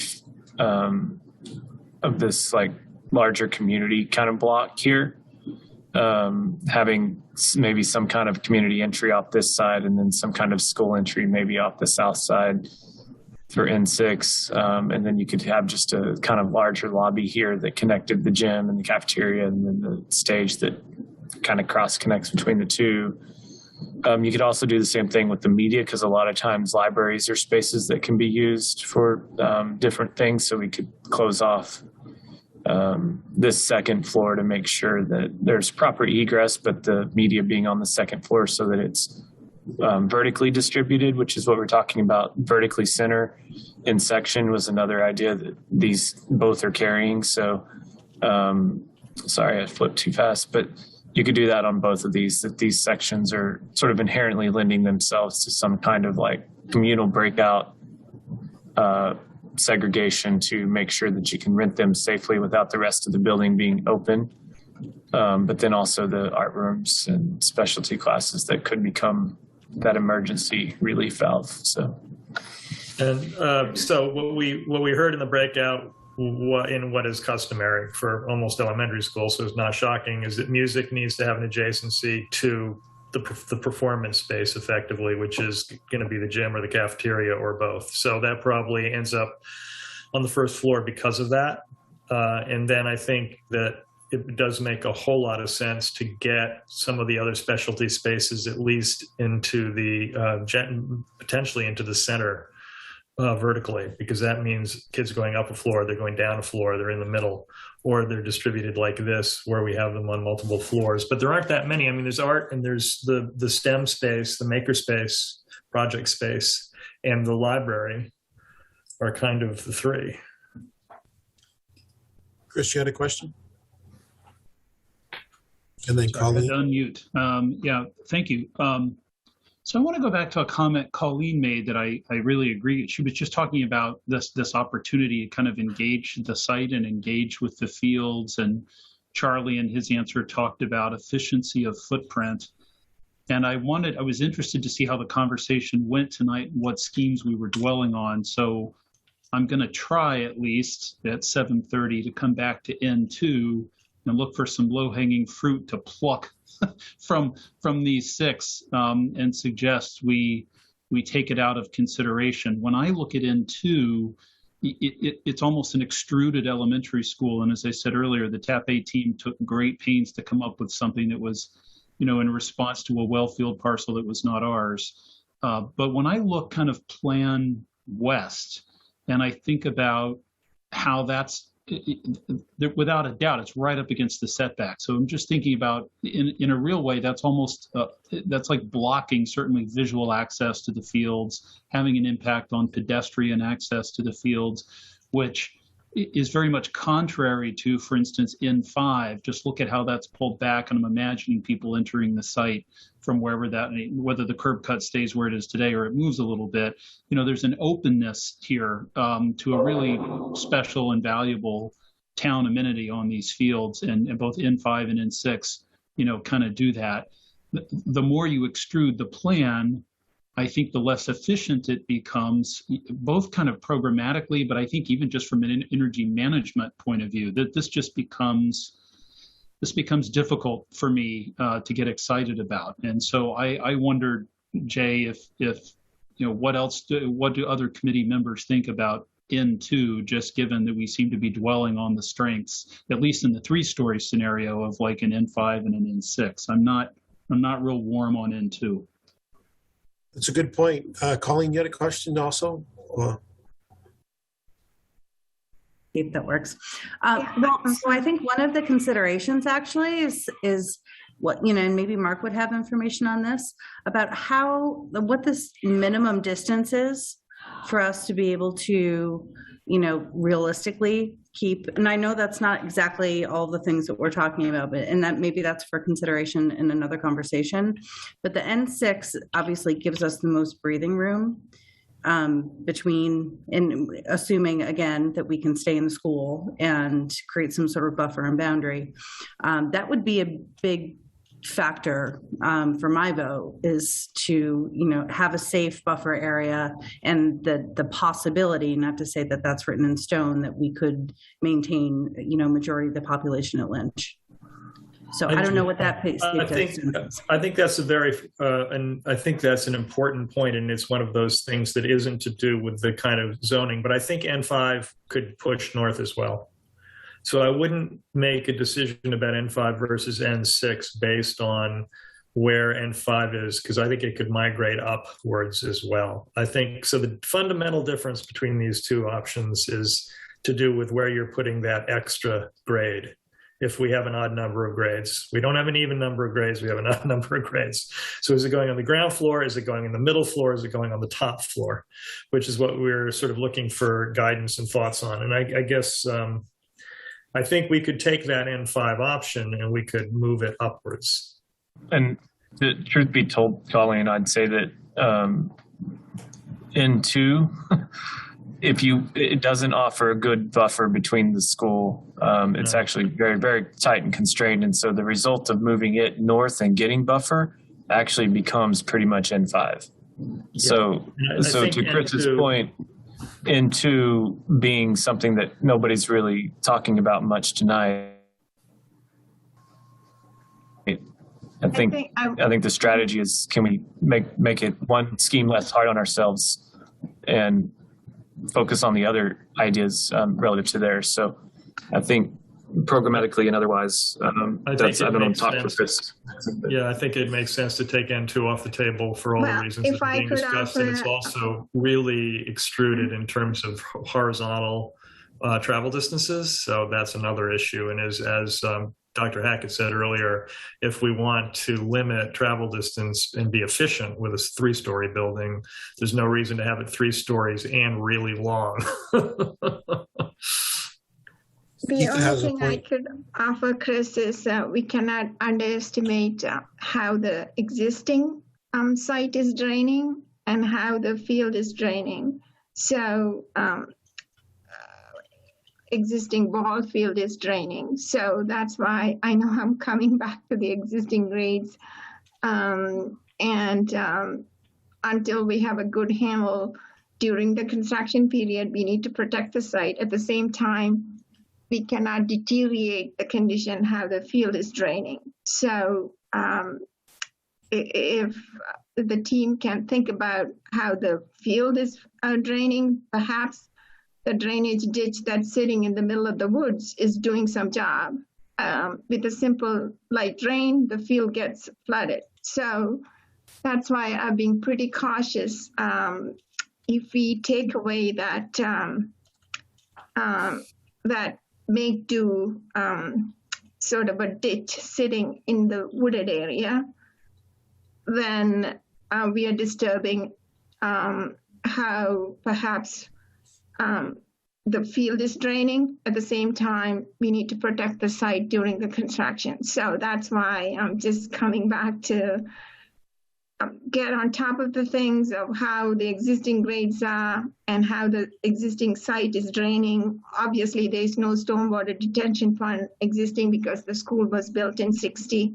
Think about those, and then we can narrow down on the replacement. So I think it's important. I think that any of these options are going to meet all stormwater regulations in terms of design. I'm not talking about the school, Charlie. I'm sure we're going to take care of it.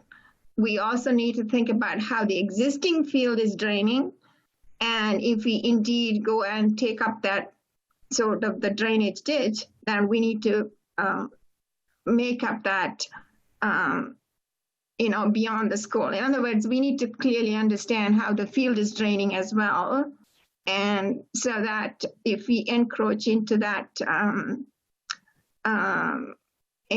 wooded area, we need to create that sort of a,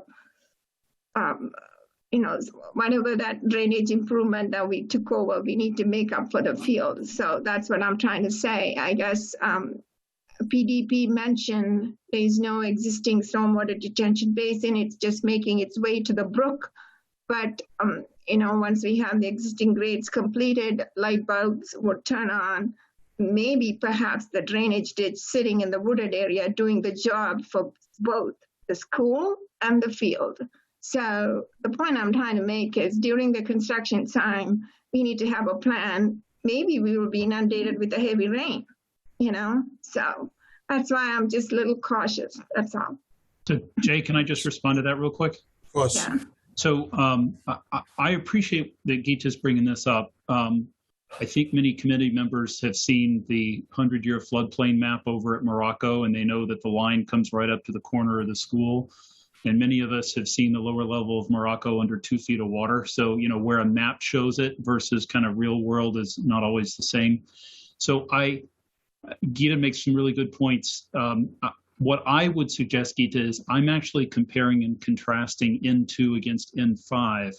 Notice the imposition, if you will, N6 has on that well field parcel, that encroachment north, if you will, into many of those areas that drain.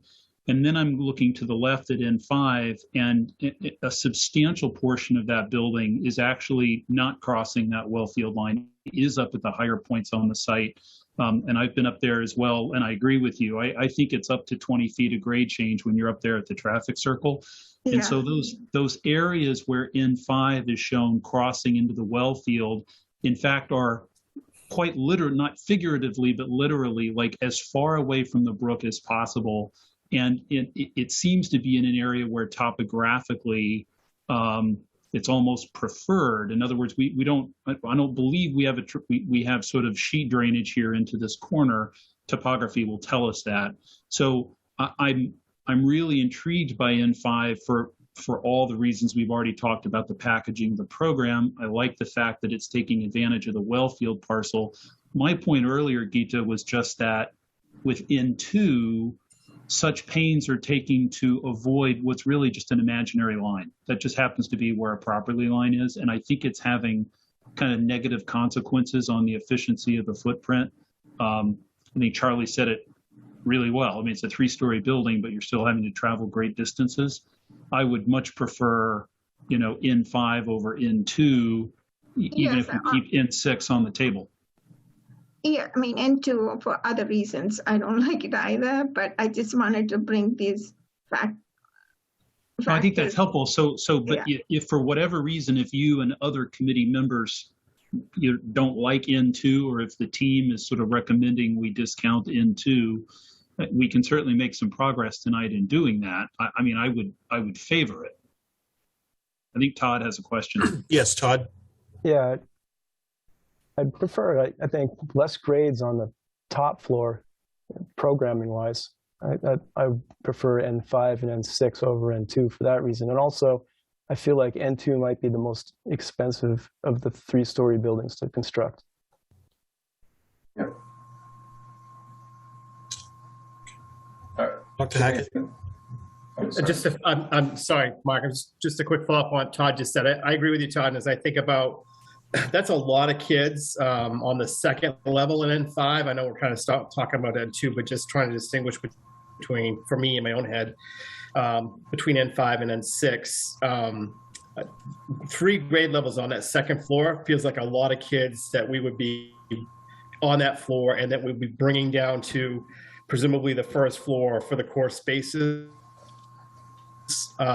This feels like a lot of volume. I also think the range, just the age and developmentally appropriate range between kids who are in first grade versus 3 isn't as good as pre-K through 1 and then 2, 3. So just a couple of thoughts that, in fact, a commenter, attendee had mentioned similarly, just around kind of bathroom and facility use and just the age range between kids too. So I just want to make that comment. Mark? In other words, just to clarify, so a member of the public had typed into Q&A just an observation about, could it be a priority for kids of similar ages to have access to bathroom facilities with their peers, for those who didn't see that? Well, but the fact of the matter is, if you put one on the first floor with K and pre-K, it's essentially a grade 1 bathroom only, because there's nobody they're going to be sharing it with. Right. What a luxury that would be for those first graders. Yeah, I mean, it's also a cost. It's also a cost. While if you put it on the second floor, you're getting, you're probably, unless you have you may have multiple locations, but you're sharing 1, 2, 3. Again, I go back to that issue of trying to find the place. See, just that floor 2 in many ways is the center of the school. And that may be a little counterintuitive, because you think, well, the center is the middle, but vertically, the center of the school is floor 2. And so while Frank, you make a good point about having more students there, that's also potentially where art may be. It may be where STEM is, and it may be and it may give you that opportunity of flexibility around the extra classrooms. But I think I think N5 or N6 are better outcomes than N2. So I think it'd be great if we could get N2 off the table. And for all the reasons you said, Chris, it really was a response to available property when we didn't know whether there'd be any possibility of using the water department land. Jay, is there any appetite for motion to take N2 off the table? Are you looking for formal action on this, or is this consensus? I think consensus, but Mark has a question for us, Mark? Or are you all set? Yeah, I was wondering if we could actually take it one step further here, because nobody's talking about N4. And the way that we're talking about N5 and N6 really revolve around 3 things which to me feel like maybe the next level of development. The first thing is the exact distribution of grade levels by floor. That's one. The second is the exact configuration of the community spaces, whether they swing out to the west or they swing out to the north or they're somewhere in between. And then 3 is the location of the new building relative to the existing Lynch, where N6 is a little farther away than N5. And to me, it feels like they're probably the best schematic scheme is like an N5.5 that takes the best features of 5 and 6 and does them. Like for me, I think getting the building as far as is reasonably acceptable to the north makes a ton of sense because it gives us the best chance of maintaining Lynch as an entire school during construction, which I think has real value to the community. I don't have enough expertise to have an opinion about the exact distribution of the grade levels, and I think that conversation, there are lots of little subtle points like Dr. Hackett and Charlie, you guys were going back and forth about a couple little things where if you prioritize efficiency or access to one floor up, one floor down, you might go one way. If you prefer a certain type of community relationship between the grades, you might go the other way. So I can't really speak to that. And then the third is the exact configuration of those community spaces, and without like getting more into the details, I don't really have an opinion one way or another about that. But I do feel like an option that gets the building farther north, more like N6, is stronger from a site standpoint, in my opinion. So I'd move to actually get rid of N2, N4, and I don't know if we're allowed to say. No, I think we can look for an smush the last two together, but right. Vivian had a comment. Yeah, my comment was leading towards a follow-up to Mark's, is that if we can eliminate ones that are unfavorable or undesirable, the more we can eliminate and the more we can start narrowing down, the better. It'll give us more, it'll provide the architectural team a better focus to take back the information, develop further. But our ultimate goal is by the 31st, which will be next meeting, to have a selected option so that we will have the opportunity to evaluate, develop a little further, answer all questions that are remaining in taking that option to the PSR phase. So the more we can eliminate tonight, if everyone's favorable or agreeable to, I would recommend. Charlie and Chris, I get the feeling that if we told you all to look at N5 and N6 separately and present them to us again, you would be taking the best of each and kind of like they would get closer over time the more that you worked on them, because you'd start to see beneficial relationships and site adjacencies and building adjacencies to the point where probably you wouldn't have two different schemes. You just have one, and it would be the best. It's true with the fundamental caveat that where the extra grade goes is meaningful to the way it's laid out. Brian, you have a question? So I think you're just to finish my thought quickly. I think, Mark, you're right, and that's what I was saying before. They can kind of transmogrify, and we can take the best of each. But in the end, that where the extra grade goes is an important decision, and I think in the end it really is a community and a district decision. We can argue all we like for various nuances, but it really is about where you want these students. I mean, if you feel strongly that first grade really is most appropriate on a grade level, then that's kind of what we need to hear, because we can we can make various arguments for why we think one thing or the other, but it really is a lot to do with the district's view of where the most appropriate place for these students is. To take off and for Jay, I guess the education visioning I heard leaning towards control courtyard and perhaps maybe 2 levels. So when I say N4, there's no reason we need to flop it on top of the existing building. No reason at all. You only build once, and this is elementary school, and sky is the limit. We just keep the kids separate, and we can. The only reason we need to flop it is if we are saving money on the foundation. Here, N4, we can articulate in such a way, move it to the north, and get all the benefit that all of us wanted. Separation from the uphill, connection to the field, and what else? The gym is the heartbeat of the town, separate entry, and getting sunlight all the time, and whatnot. So the way the N4 portrayed here is not right, and we can do so much, and that's sort of the thought that I would like to share. We build only once, keep the kids separate, and because this is a tight site, we cannot underestimate how the existing site is draining, and we need to continue to maintain that and do the best we can.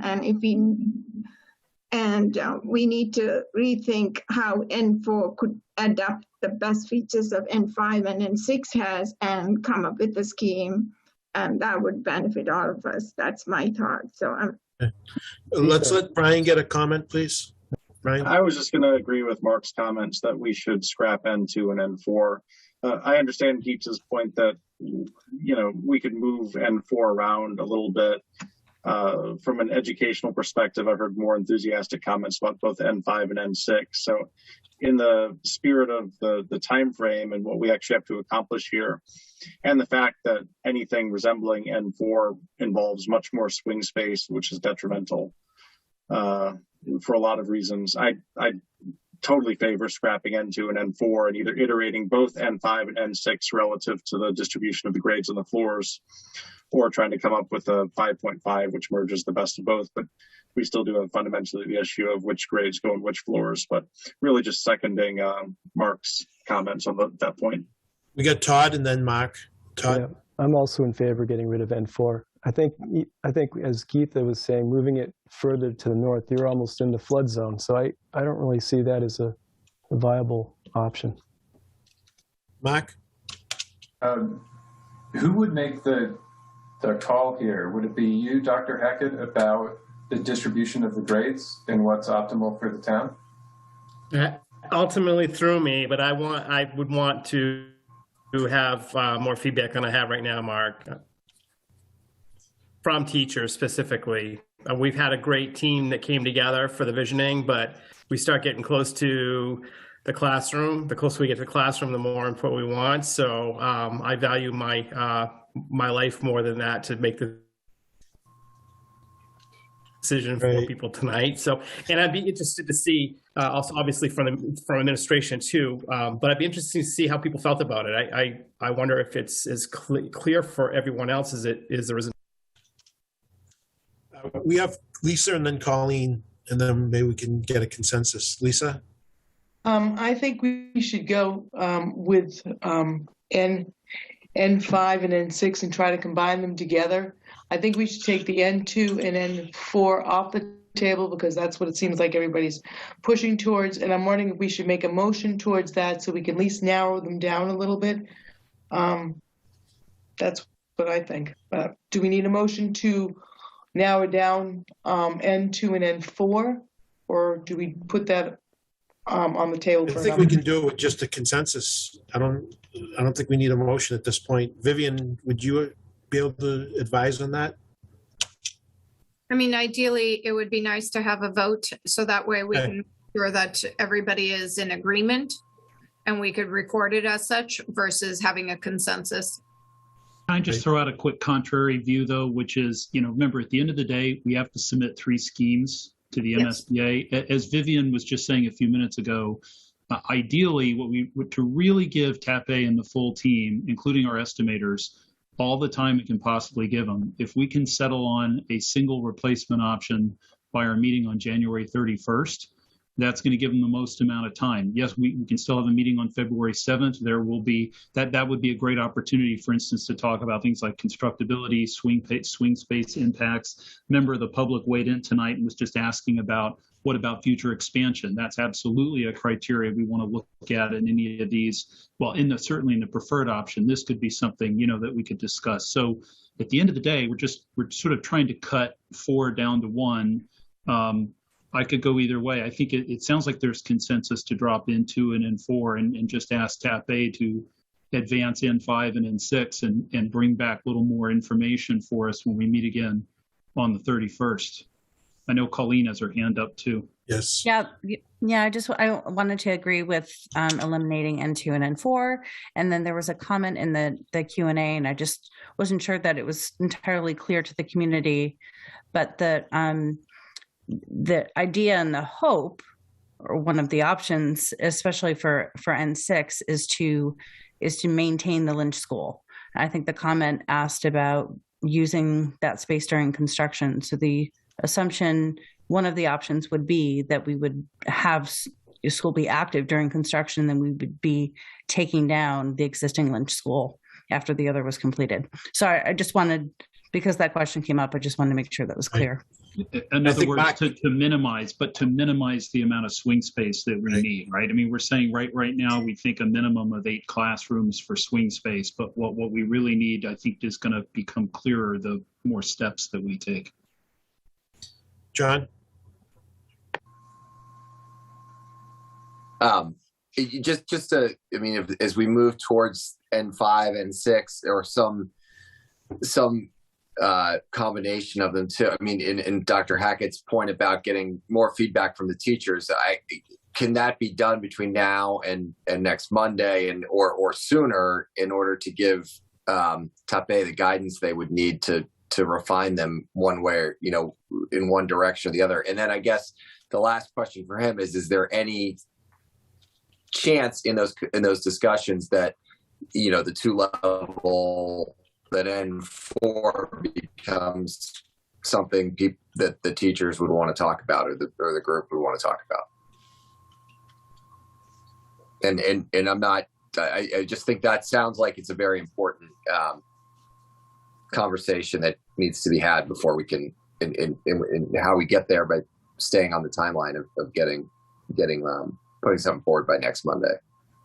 So I think because of the timeline would make it work. I think the first question is a little easier than the last one around N4. I do have a follow-up question just real quickly though on, is there something about N6 that would not allow for the same grade configuration as N5? Because I mean, to the untrained eye, it looks like a similar footprint. Can N6 be done with the same grade level distribution as N5? Or is that not possible? Just because it would eliminate one less piece of information here out right now.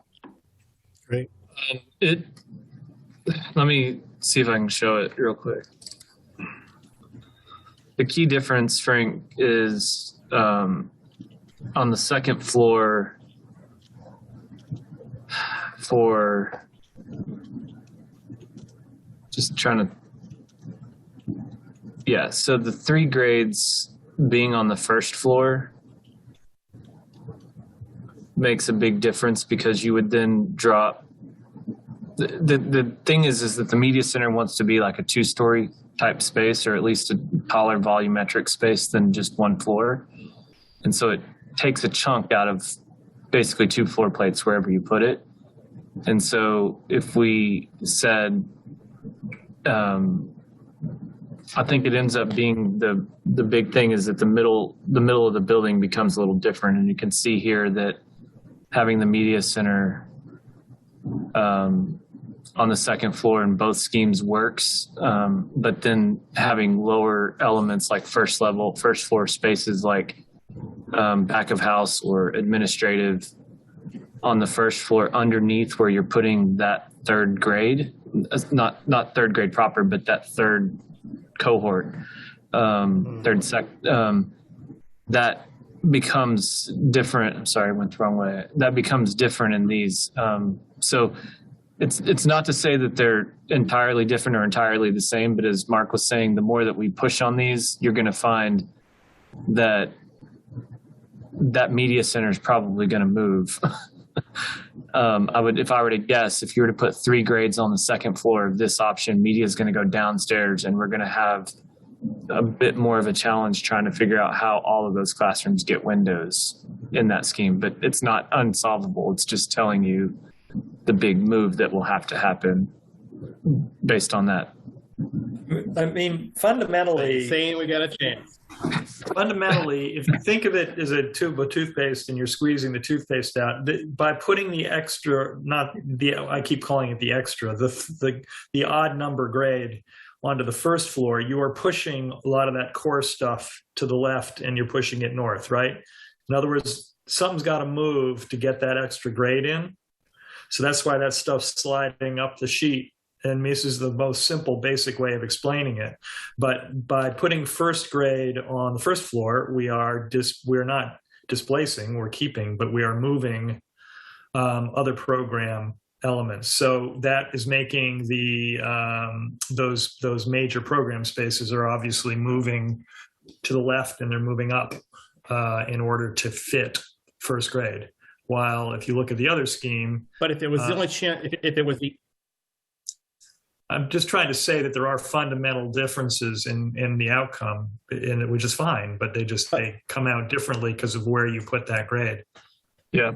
Yeah, but I'm just wondering whether we're making a decision on a false choice right now between how many grade levels we have to have at each floor, and whether or not that's really the question we should be answering on the difference between these two. Because if they could both have the same grade configuration, then I would rather just wait, and I would rather see that play out a little bit more. I'm not clear, and I know you are, but maybe you are, on really what is the cost of having the same grade configuration between the two options. Frank, can I make an observation? Well, you can't have the precisely same scheme with the grade on a different floor, right? It's just impossible. Do we need a 2-story media center, for example? I mean, what are the choices that we would have to make? I just feel like making a decision right now here tonight, or even next week, if we are going to be stuck with that grade configuration within a week, then we can make the decision. But it would just be nice to have a little bit more flexibility and just understand what the consequences are. So Chris, I was just going to observe, Frank, that to Charlie's point, so there are fundamental differences, and they're inescapable. Tube of toothpaste, I guess, is a good metaphor. They're fundamental, but they're also really consequential. I would suggest that if the committee tonight, and I think we're there, if we have made such progress as to take 2 off the table, we've done good work. And perhaps, Frank, you and Jen and other administrators that you see fit could have an offline conversation with TAP A, later this week, and can get into some of the nuances of this, because as you know, I mean, the TAP A team's working really hard, and there's always new information.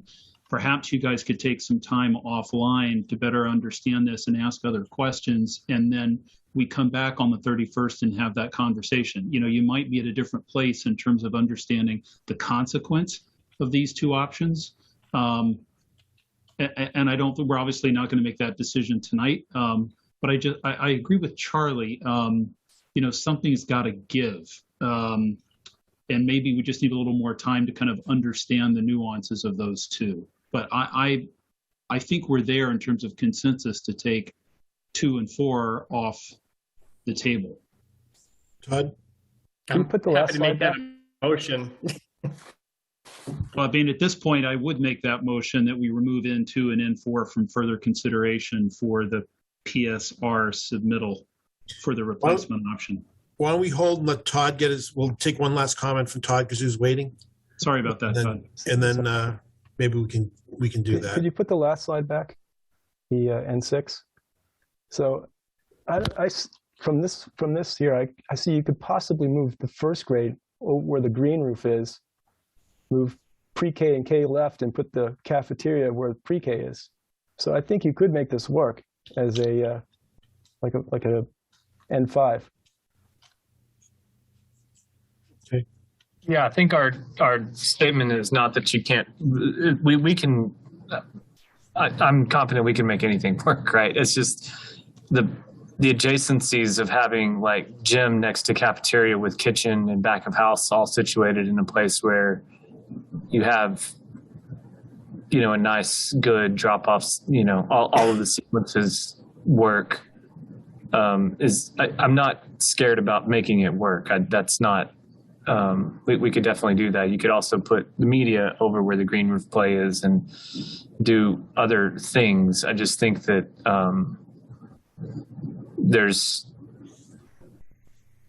it's not going to be the precisely same, and nor do I think that what you're looking at on the screen in any case is going to be what you build a couple of years from now. So I think these things always ebb and flow and iterate as much as they can. What we're trying to drive at is, and maybe taking precise architecture off the table and just saying, we really need to get some clarity on if it's going to be a new building and we end up taking into an N4 off the table, and we're focused in on a 3-story building, we really do need clarity on which floor gets the third cohort, because that just ends up having so much impact on how the other floors shake out. And you could do that without real precise architectural drawings. We could just take it into a conceptual vacuum and say, from teaching and learning, how do we want this to shake out?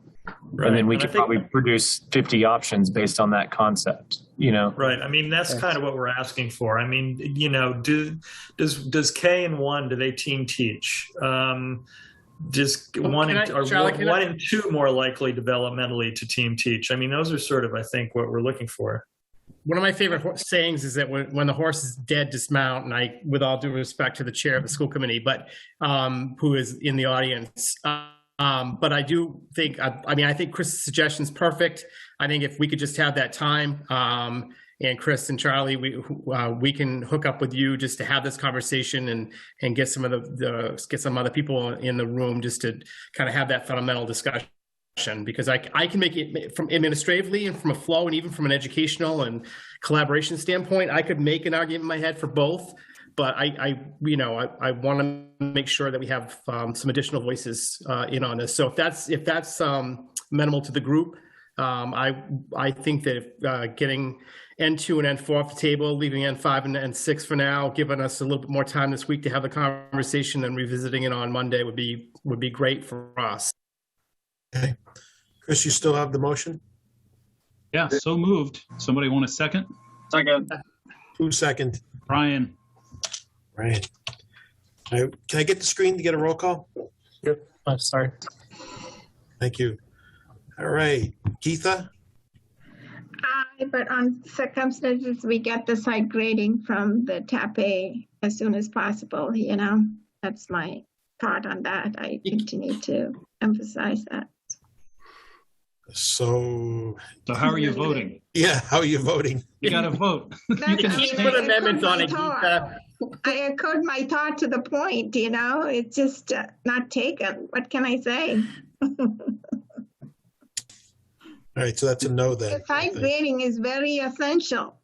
We should have it from day one. So just to going back to our vote, but Geetha, I'm 98% certain they can figure out the grading, and the stormwater mitigation is not going to disregard how the water falls in the adjacent fields. Like, all of that will be taken into consideration, but picking a footprint is fundamental and previous to that, Yeah, just like on one hand, I thought the education vision, they preferred 2 levels. But anyway, I'm not going to stand in the way, but I'm just saying whether we are pushing too fast, that's all. We only build it once, that's all. I know the timeline is under the gun, but I'm all for making the connection, giving the daylight as possible, making the gym heartbeat of the town, all the things, So it's just not clear in my mind whether the gym is continue to get the daylight or whether it will be under one. So anyway, so I'm saying aye, but I just wanted to go the site grading completed, and so that we could have it in front of us, what we are talking about. I'm not talking about the proposed grading, I'm talking about the existing grading. Okay. Mark? Aye. Chris, motion. Brian? John? Aye. Yep. Aye. Todd? Aye. Colleen? Aye. Frank? Aye. Aye, so moved. Wait a minute, how about me? Yes. Oh, sorry, Lisa.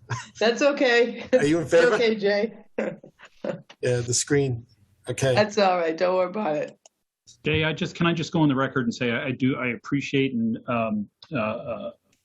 I appreciate and agree with Geeta's comments and interest about grading. And Geeta, if we don't get the topographic information soon, you should join me out there with my laser level and we'll just go spelunking ourselves, because I'm convinced it's at least 20 feet, even though somebody says it's not. I think you and I have been standing at the same place, just at different times. So I'm happy to go check that out. Jay, believe it or not, we are actually like almost on schedule at 8:09 instead of 8 o'clock. So I think this has been a really good discussion. If it's okay with you, if we're ready to move on to the subcommittee discussion. Yes, please. Appropriate? Can I just add one thing, a piece of homework for Charlie and Chris? The question about expansion, future expansion, I think it would be helpful at next week's discussion just to understand, if you had to add a block of classrooms, where would you add it in N5 and N6? I think that would just help clarify all our thinking, because we know that's going to happen. We've seen the middle school, we've seen the high school. Absolutely, and that's one of the requirements the MSBA has. Okay.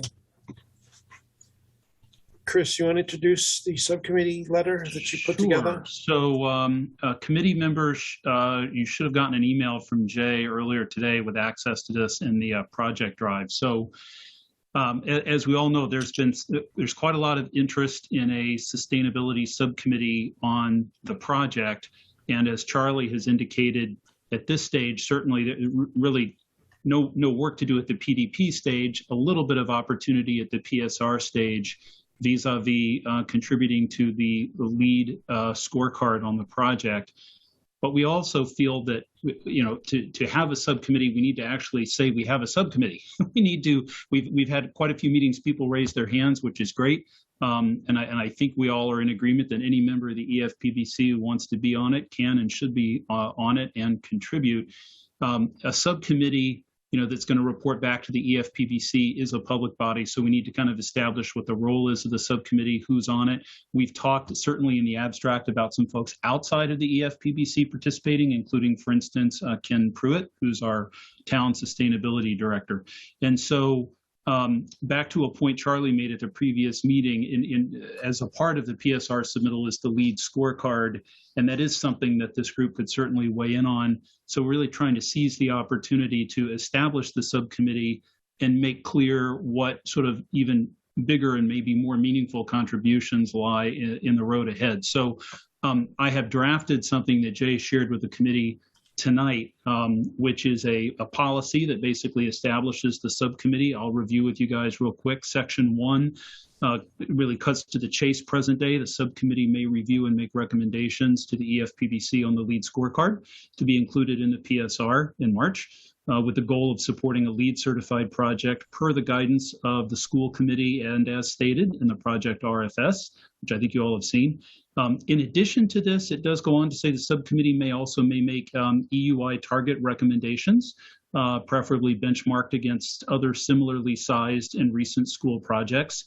The point there simply is that I think for some on the committee who understand EUIs and what the numbers mean, many in the public do not. So I'm almost envisioning when that conversation comes up, there's a grid and we can talk about a new Lynch and what EUI target may mean relative to some other school projects in design or recent. Then we get to sort of what the committee is and how it functions. So membership shall include interested members of the EFPBC. Mr. Pruitt, by the way, I think Jay shared this with him earlier. Is that right, Jay? Yes. So Ken, I think, is excited to be a part of this. EFPBC members, Mr. Pruitt, the DPW director, Jay Gill, or his designee. And then the district's operations director or designee, that would be Andrew Marin. Thirdly, the subcommittee there's some legalese here, public body per Mass General Law, so we have to comply with open meeting law, have to give notice to meetings to the clerk posted within the 48-hour OML requirement. The subcommittee's chair will be responsible for coordinating the agendas with Mr. Nardone, with Vivian or Andy, with Charlie, Chris, and team at TAP A, and Andrew on the district side. The subcommittee chair and vice chair shall be appointed by nomination and vote of the subcommittee as its first order of business at its first meeting. Chair and vice chair can serve up to a year, though they may get reelected for additional terms. This is a long project, remember. And then fourth, this is the part that I was particularly most interested in. So once the Lynch project preferred schematic is voted and approved by the MSBA board, of course, at that point, we have a project, I put in air quotes. The subcommittee shall, 5 items here. First, meet periodically with the architect, OPM, project subconsultants, and utilities to develop models for evaluation of the design, building elements and systems, as well as utility incentive programs. We've talked a little bit about that before. Number 2, hear of and consider building design, systems, and components which will support a possible net zero ready Lynch replacement project, lead goals, and the project's EUI targets. Third, periodically review draft findings and specifications as they are presented at key project milestones. Fourth, report regularly back to the EFPBC with any recommendations. And then fifth, address any specific requests of the EFPBC as they may be made to the subcommittee. Tried to keep it on one page. That's it. So yeah, Jay, we were just looking to get some reactions to this, and hopefully we can vote this, and we basically establish the subcommittee, and then you might do a roll call, and as many people on the EFPBC who want to participate can do so. Right. Open it up for any comments from members? I think the construct of this sounds great to me. I typically think of LEED as a ruler and not a design guide. So while it's great for benchmarking how great we're doing, I just want to say that out loud because I know there's all the good and wonderful things that we're going to be able to accomplish with this school. We may not get credit for all of those with LEED. And given our location of where we are in the suburbs and both transit and density, it's kind of a tough, I think we can get to gold, but platinum would be a real challenge. And I don't want that to diminish any of the real things that we're going to be able to do. So I think it's a good start. And as long as I guess my question is, are we limited in any way in the sustainability subcommittee of commenting on, things that are unrelated potentially to energy or LEED? Is it sort of comprehensive sustainability? So if there are things outside of both the LEED rating system and EUI targets, and I'm thinking about like materials and things like that may be captured under LEED, but just wonder if there's limits to our. Yeah, can you hear me, Colleen? Yep. Yeah, so this is Chris. So I that's not the intention to be limiting. So I mean, I'm happy to participate in this subcommittee myself. I have no time or bandwidth to be a chair or vice chair, so I will make as many meetings as I can. One of the things I'm looking forward to talking about would be like the expectations of the contractor in constructing the envelope and American Air Barrier certified, and talking about the importance of a technical mock-up, right? And thinking about thermal bridging and talking through the importance of that. So I think because this is a design project, I almost feel like in almost every decision on this project in some way, shape, or form can be viewed through almost like a sustainability or green design lens. I feel that way anyway. So this was intended to be, let's say, as specific enough and broad enough as it both could be and needed to be. So trying to walk sort of a line here, trying to set some expectations for the committee, but no, it's not intended to be limiting. Also, if something wasn't approached in the subcommittee, it can always be brought to the EFPBC as an issue.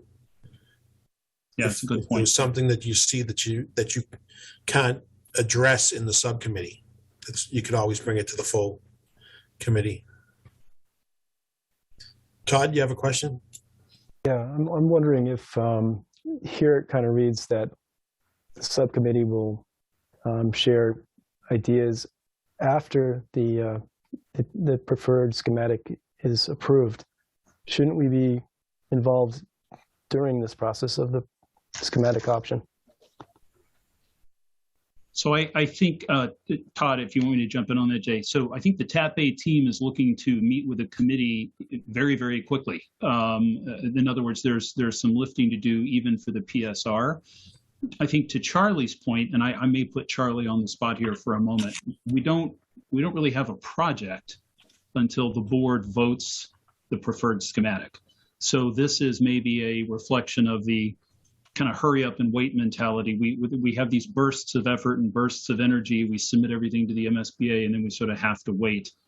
I think we have one more round of that. And then once they vote the preferred schematic, then it's really on us. We have to get through town meeting, of course, in the fall. Not that that would hold up the committee by any means. I mean, once I think they vote the preferred schematic, we'll have clarity on the direction of the project and work for the subcommittee. Is that fair, Charlie? Yeah, that's fair. I mean, the fact that we're facing a couple of different constraints. One is time. We really only have a month to put this together. And then the fact of the matter is that all we're really doing is, again, providing the MSBA with diagrams and systems narratives and a lead scorecard. Those are the requirements of the submission. So that's why we want input and guidance on sort of aspirations for lead. And I understand Colleen's point is a good one, which is there's more to it than that. However, at the moment, that is really what the deliverable that we need to submit. And the kind of costing we're going to do is really continues just to be square foot costing for now. So you will, I think that part of that lead discussion is going to be a systems discussion because we need to do systems narratives. So the expectation is you'll be talking to our engineers as part of this exercise, as well as our sustainability consultant. It's just we have a limited window to do it in, so we're not going to get into it in great depth, and I don't think we're not going to get into discussions with utility companies and all until we get to the beginning of schematic design. Todd, you have another question? No, you just answered what I was going to ask. All right. So can we take a vote to form the committee? I think what I would suggest, Jay, is there's sort of two steps to this. The first is I would make a motion that we approve the policy establishing the Lynch Replacement Project Sustainability Subcommittee as presented. Okay, second? I second. Colleen? Okay. Oops. And then once we vote that, now we've sort of created it. And then it's kind of the next step, Jay, is to just go back around one more time and figure out who wants to do this. All right, so this is the vote to create. And then Geetha? Aye. Mark? Aye. Brian? Aye. Todd? Aye. Colleen's already on. John? Aye. Frank? Aye. Lisa? Yes. Okay, so we're all in favor. Committee's formed. Next will be who wants to be a member. All right, Mark, Colleen. How do you virtually step away from the table? What you'll say is you'll participate as much as possible, but you're not going to be a member. Chris and Todd as well. Chris and Todd. So who do we have again? Chris, Mark, Colleen, Todd, and Chris. Yeah. The four of you. Can we join anytime, or does it have to be now if you want to? Like, I mean, if I would be interested if you're talking about geothermal, if I can offer some thoughts, you know. So Geeta, I think it's important now just to be clear who the members are, because it's going to help us understand like when we have a quorum. But to your point, because we're a public body, we have to post the meeting. So you and anybody else on the committee can always come and speak to any particular issue. But it would be helpful to understand if it's just the 4 of us or is it 5 of us. Okay, so if I may ask, maybe to clarify, do you think, is it too early you guys would start talking about energy production between solar and geothermal at this point, or it won't be happening now? I think, Geeta, to that question is, yes, we would start talking about those things because those are mechanical systems that need to get into the PSR.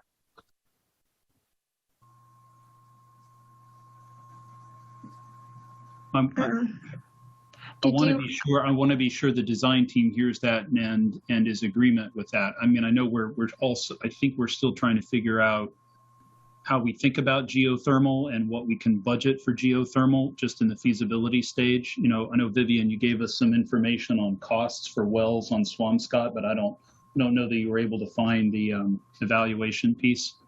And in other words, discussion about geothermal, just since Todd mentioned it, has a cost component. Right. So, and that's important, particularly to understand like the life cycle cost. I believe Colleen, wasn't it you that mentioned that you were trying. It's harder than it is. I'm trying. Yeah, I mean, I would be part of it. I wanted to be part of it. The only thought I would offer to Vivian and Colleen, MSBA had some in their website of the schools, and they have some info as well. So the cost that they have, Geeta, is the one that very similarly is more than the cost at this point, Vivian, is just a track record of perhaps along the MSBA, you know. Anyway, this is not the time to talk about it. So yes, I would like to be part of it, just because I can offer my professional thoughts, not to stand in the way, but I thought it would be a good tracker to collect it from MSBA, which school have gone ahead. And of course, they had some insight, which didn't go the way they wanted and whatnot, you know? So all in all is, all right, so take me in, but mostly I'm interested if I can offer some thoughts, you know, that would be helpful. Okay, so it's Mark, Colleen, Todd, Chris, and Geeta, right? Yes. Okay, so I just want to say once again for the record, I have no time to be chair or vice chair. However, I will send out a doodle poll to those of you who are going to do this, and we'll include Andrew, Jay. We need to hear back from Jay Gill. Right. Let's wait for Jay Gill's designee. Yeah, and we got to hook in with Ken Pruitt, because what we do need to do is actually schedule the first meeting, and at that point, the group can kind of figure out who wants to be chair and vice chair. It will not be me. So we just got to get that meeting scheduled and then posted with the town clerk, and Vivian and Charlie, of course, will be participating as well as OPM and architect, or Andy on Hill's behalf. Okay. If possible, it would be beneficial if maybe we did it an hour before this meeting. That way, you know, people can make the discussions and then jump off and right into the EFPBC meetings.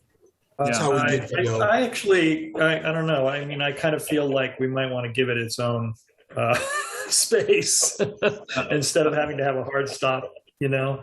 Vivian, I agree with Charlie, and just we also have some staff folks we got to loop into this as well. And I think daytime probably makes sense. And I think we'll just have to try to circulate some possible time, and we need to get our consultants teed up as well. So let's do that offline. And that's something the subcommittee can also figure out, right? Is what works out like for a regular meeting schedule moving forward. Yeah. Absolutely. All right. Great. All right. Very good. Next meeting dates. January 31st. We're hoping to get the preferred schematic. I think we're in a good shot for that if everything goes as scheduled. Get the schedule up there. February 7th, Chris, can you explain that a little bit between the two boards going to the Sure. Board first. Actually, yeah, and I'll just make a comment too about the January 31st. There's another reason why 5 p.m. is not so great for sustainability. So January 31st, Frank and I have a school committee meeting. We're actually voting at our FY23 budget. We don't typically meet on a Monday, but we need to vote the budget by the last day of January. So I think the school committee, Frank, I don't know if you're able to confirm that yet. We have a school committee meeting tomorrow. We will nail this down. I think the goal is for the school committee to meet at 5 p.m. on the 31st. We will be meeting virtually. That meeting shouldn't take more than 30 or 40 minutes, so we should be able to start the EFPBC at 6. You see the note there on the agenda with the asterisk. We just have to confirm the timing. If we run into any trouble there on timing, there's the potential that the EFPBC would need to start a little bit later, but I don't imagine it starting later than like 6:30. So Frank and I just need to, wrap this up with the school committee tomorrow night, and we will. And then on February 7th, so we're planning, we will meet at 6 p.m. like we always do. SB means select board. So the select board, they actually meet that night at 7:30. They've requested just a general Lynch project update. We will do that, and we need to coordinate with Hill and TAP-A in terms of sort of what information is being provided, but it's pretty high level update. And then that will then segue into some discussion with the select board and management about the transfer of that Wellfield parcel. Perhaps as early as the 7th. I don't know that it'll happen that quickly, but certainly perhaps, the select board may direct management to begin drafting an article to put on the spring warrant, which would be great. So at the 7th, we're going to talk through the actual steps necessary to transfer the parcel, and hopefully, Jay, we may have an update through Meg and others on where we stand with pulling that information together on the parcel. Then on February 16th, it has been suggested to me that being volunteers as we are, holding a meeting on February 14th might not sit well with spouses and significant others. So this was suggested as an alternative. It's a Wednesday. And we were looking to see if that meeting works with the EFPBC. I think, Charlie, you were thinking the 16th would be a good meeting to talk perhaps about more things like construction logistics, swing space.